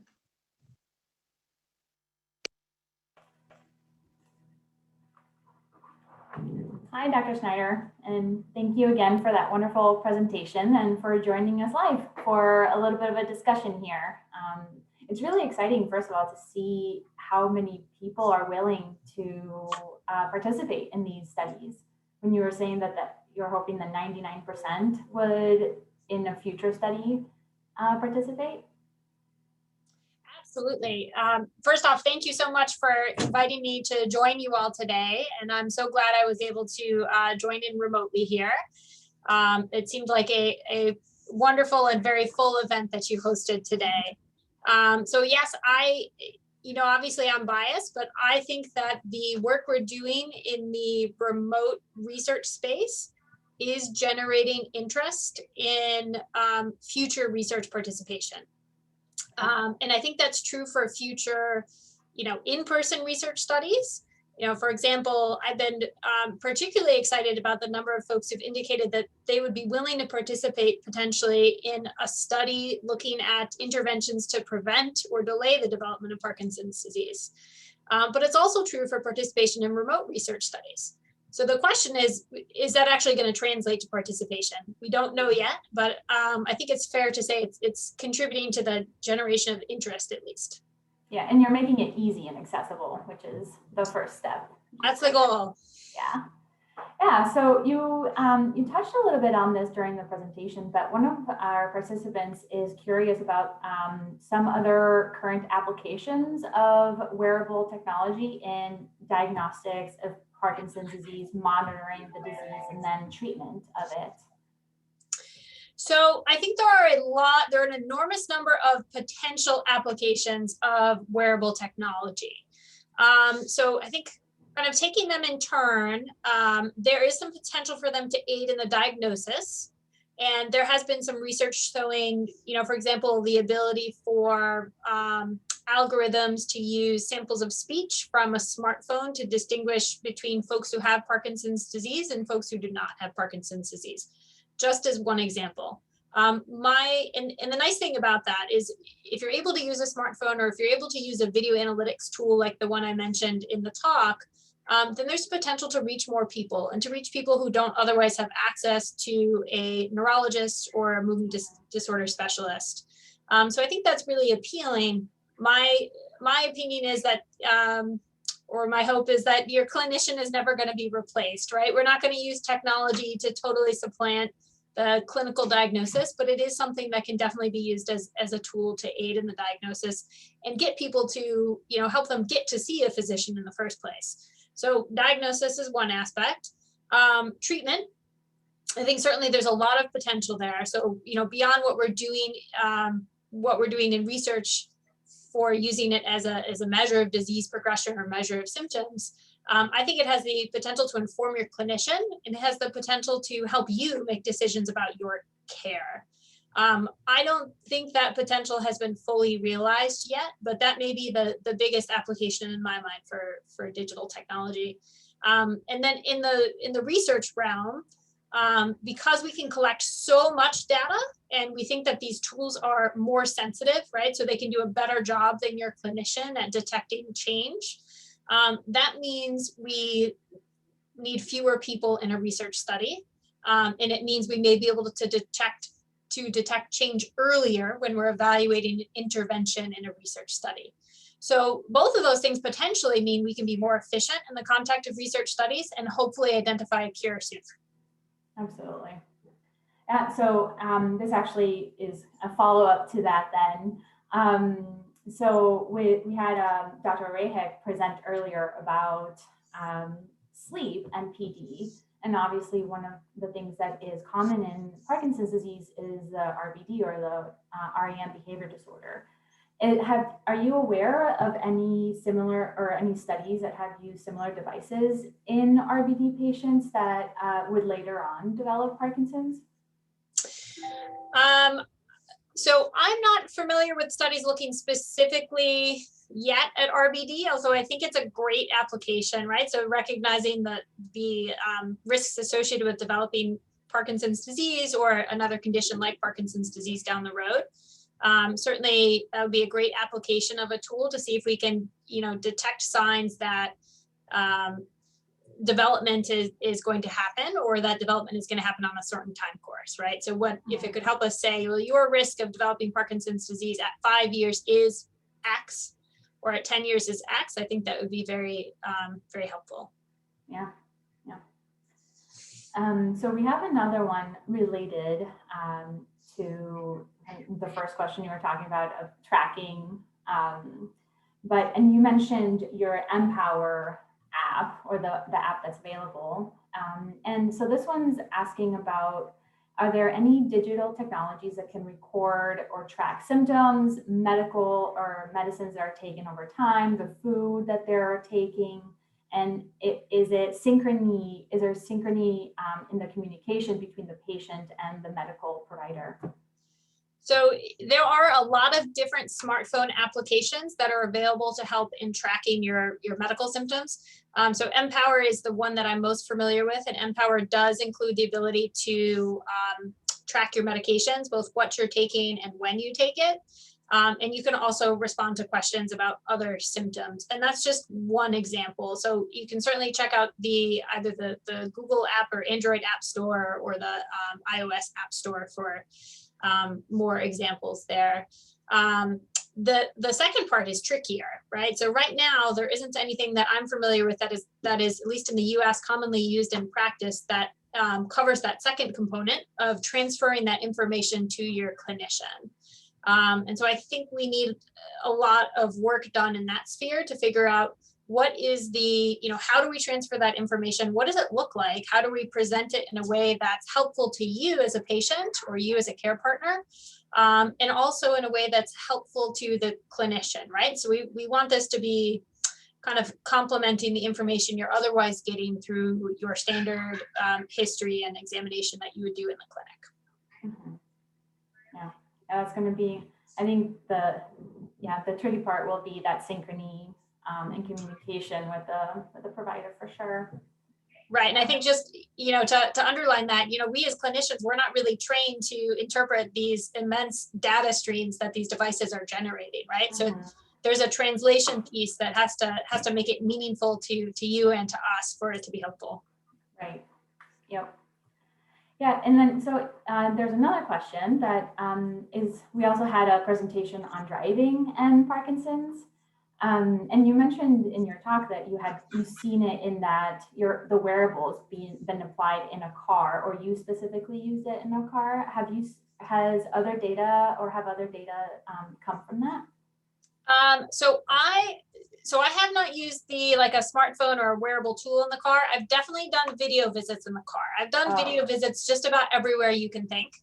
Now, of course, the wearables are going to be generating data, depending on the type of wearable, it's going to be gathering data no matter where you are or what you're doing, right? So if you're wearing sensors on your body, or you have a smartwatch or a Fitbit, all of those things are constantly generating data. I don't know of anyone who's tried to apply that to driving. Driving is definitely something that comes up a lot in the clinic about ensuring that you're safe to drive, and kind of knowing when we might need to make some modifications and when you're driving or when to stop driving. And so I think if there was a digital tool that could help inform those discussions, that would be really helpful from my standpoint. Yeah. And we have another question about freezing. So some patients, obviously, with Parkinson's experience freezing. Have you found anything in your data that differentiate one cluster of patients that do not experience freezing at home and others that do, and times that they're more likely to experience it or not? So we haven't gotten into that level of analysis yet with our data. That said, I know that other groups have looked at different wearable tools, particularly ones that attach to the leg, that are helpful in detecting freezing. And there are other folks who are looking at, okay, that's the first step, and then how do we address the problem, right? So how do we go from we're detecting symptoms outside of the clinic to, how can we give feedback to folks to kind of address what's happening and help them kind of act on that information. But yeah, so the freezing of gait and digital tools is a pretty active area of research there. Yeah, a lot of room to grow and get lots of data. Absolutely. From that. Yeah, we have a question that's not quite related to what you were just presenting on, but somebody's aware of the SAF T-vest that's being developed by the University of St. Thomas that is intended to help soften falls. Are you familiar with that, or can you provide any information about similar technology? Unfortunately, I can't help you with that one. I know there are like helmets and things that have been developed to protect patients that are prone to falls. Mm-hmm. But I was also not aware of this APDA. So I think it brings up a larger issue, perhaps not issue, but just a point that there are so many new technologies out there that, you know, even somebody who does a fair amount of work in this sphere, is hard to keep up with all the different tools that are being developed. And so I think we as a community need to really think about and coalesce around, you know, what are the best tools that we have, or at least can we kind of somehow synchronize the data output so that it's similar between all of these devices, so that we're all able to wrap our heads around it. Definitely, yeah. So kind of a bigger picture question here. That with the use of these wearable technologies, and even just the apps on your iPhone or Apple or Android phones or your watch, if we are able to detect Parkinson's much earlier than we have been currently, what are your goals or aspirations for like treatments that may be able to slow the progression, or the types of activities that we could help them with? Yeah, so I think that's the big question, right? Is how do we slow the progression of the disease, or even going earlier? How do we, if we're thinking about folks who are at risk for Parkinson's, like with certain genetic mutations, or who have REM sleep behavior disorder, how do we prevent the development of Parkinson's disease? So I'm a big advocate of exercise, and I think, you know, thus far we don't have any treatments that have been shown to slow the progression, but in my mind, if anything is going to do it, it's exercise, at least as of right now. So I am hoping that these tools can help us identify folks earlier in the disease process, right? So some of you may be familiar with the theory that, well, maybe some of the medications that we've been studying to try to slow the progression of Parkinson's, maybe some of those would be effective, but we're not looking at the right population, because by the time you're coming into the clinic with symptoms, there's already been a considerable amount of loss of those neurons that produce dopamine. So if we can identify people much earlier in the process and intervene a lot earlier, perhaps we'll be more successful in those interventions. That would be my hope. Yeah, the key is the timeline there. Exactly. Yeah. Well, I think that's it for our big questions. Thank you so much again for joining us for this short discussion. I know that a lot of our patients were very excited to hear what the new technology was showing. Absolutely, my pleasure. Thank you again so much for inviting me. Yeah. Well, thank you all for the great questions. This concludes our program for today. And now I will pass things over to my colleague, Erin, for some closing remarks. Thank you, Stephanie. And thank you to all our speakers for sharing their time and expertise. And a big thank you to all our viewers today. As this program concludes, you will see a web browser pop up with a program evaluation. We greatly appreciate taking the time to complete the evaluation, as it helps us improve future programs. And be sure to share what topic you would like to see discussed. We hope you know you are not alone in your journey with Parkinson's. Our 3 organizations are here for you. Anushka Sheel, Information and Referral Specialist with APDA Minnesota Chapter. Myself, Erin McGee, with Parkinson's Foundation, Minnesota and Dakotas Chapter. And Stephanie Alberico, with the University of Minnesota Udall Center. In the next week, we will be emailing a link to view this recording with some other resources and including our contact information and another opportunity to complete the evaluation. Please feel free to reach out with any questions. And another thank you to our event sponsors, AbbVie, Amneal, and Boston Scientific. Thank you to our silver level sponsors, Neocrine Biosciences, Supernus, and Synovian. And thank you to our gold sponsor, Q occurring. Thank you all again, and we look so forward to seeing you again in the next year. We hope you have a wonderful day.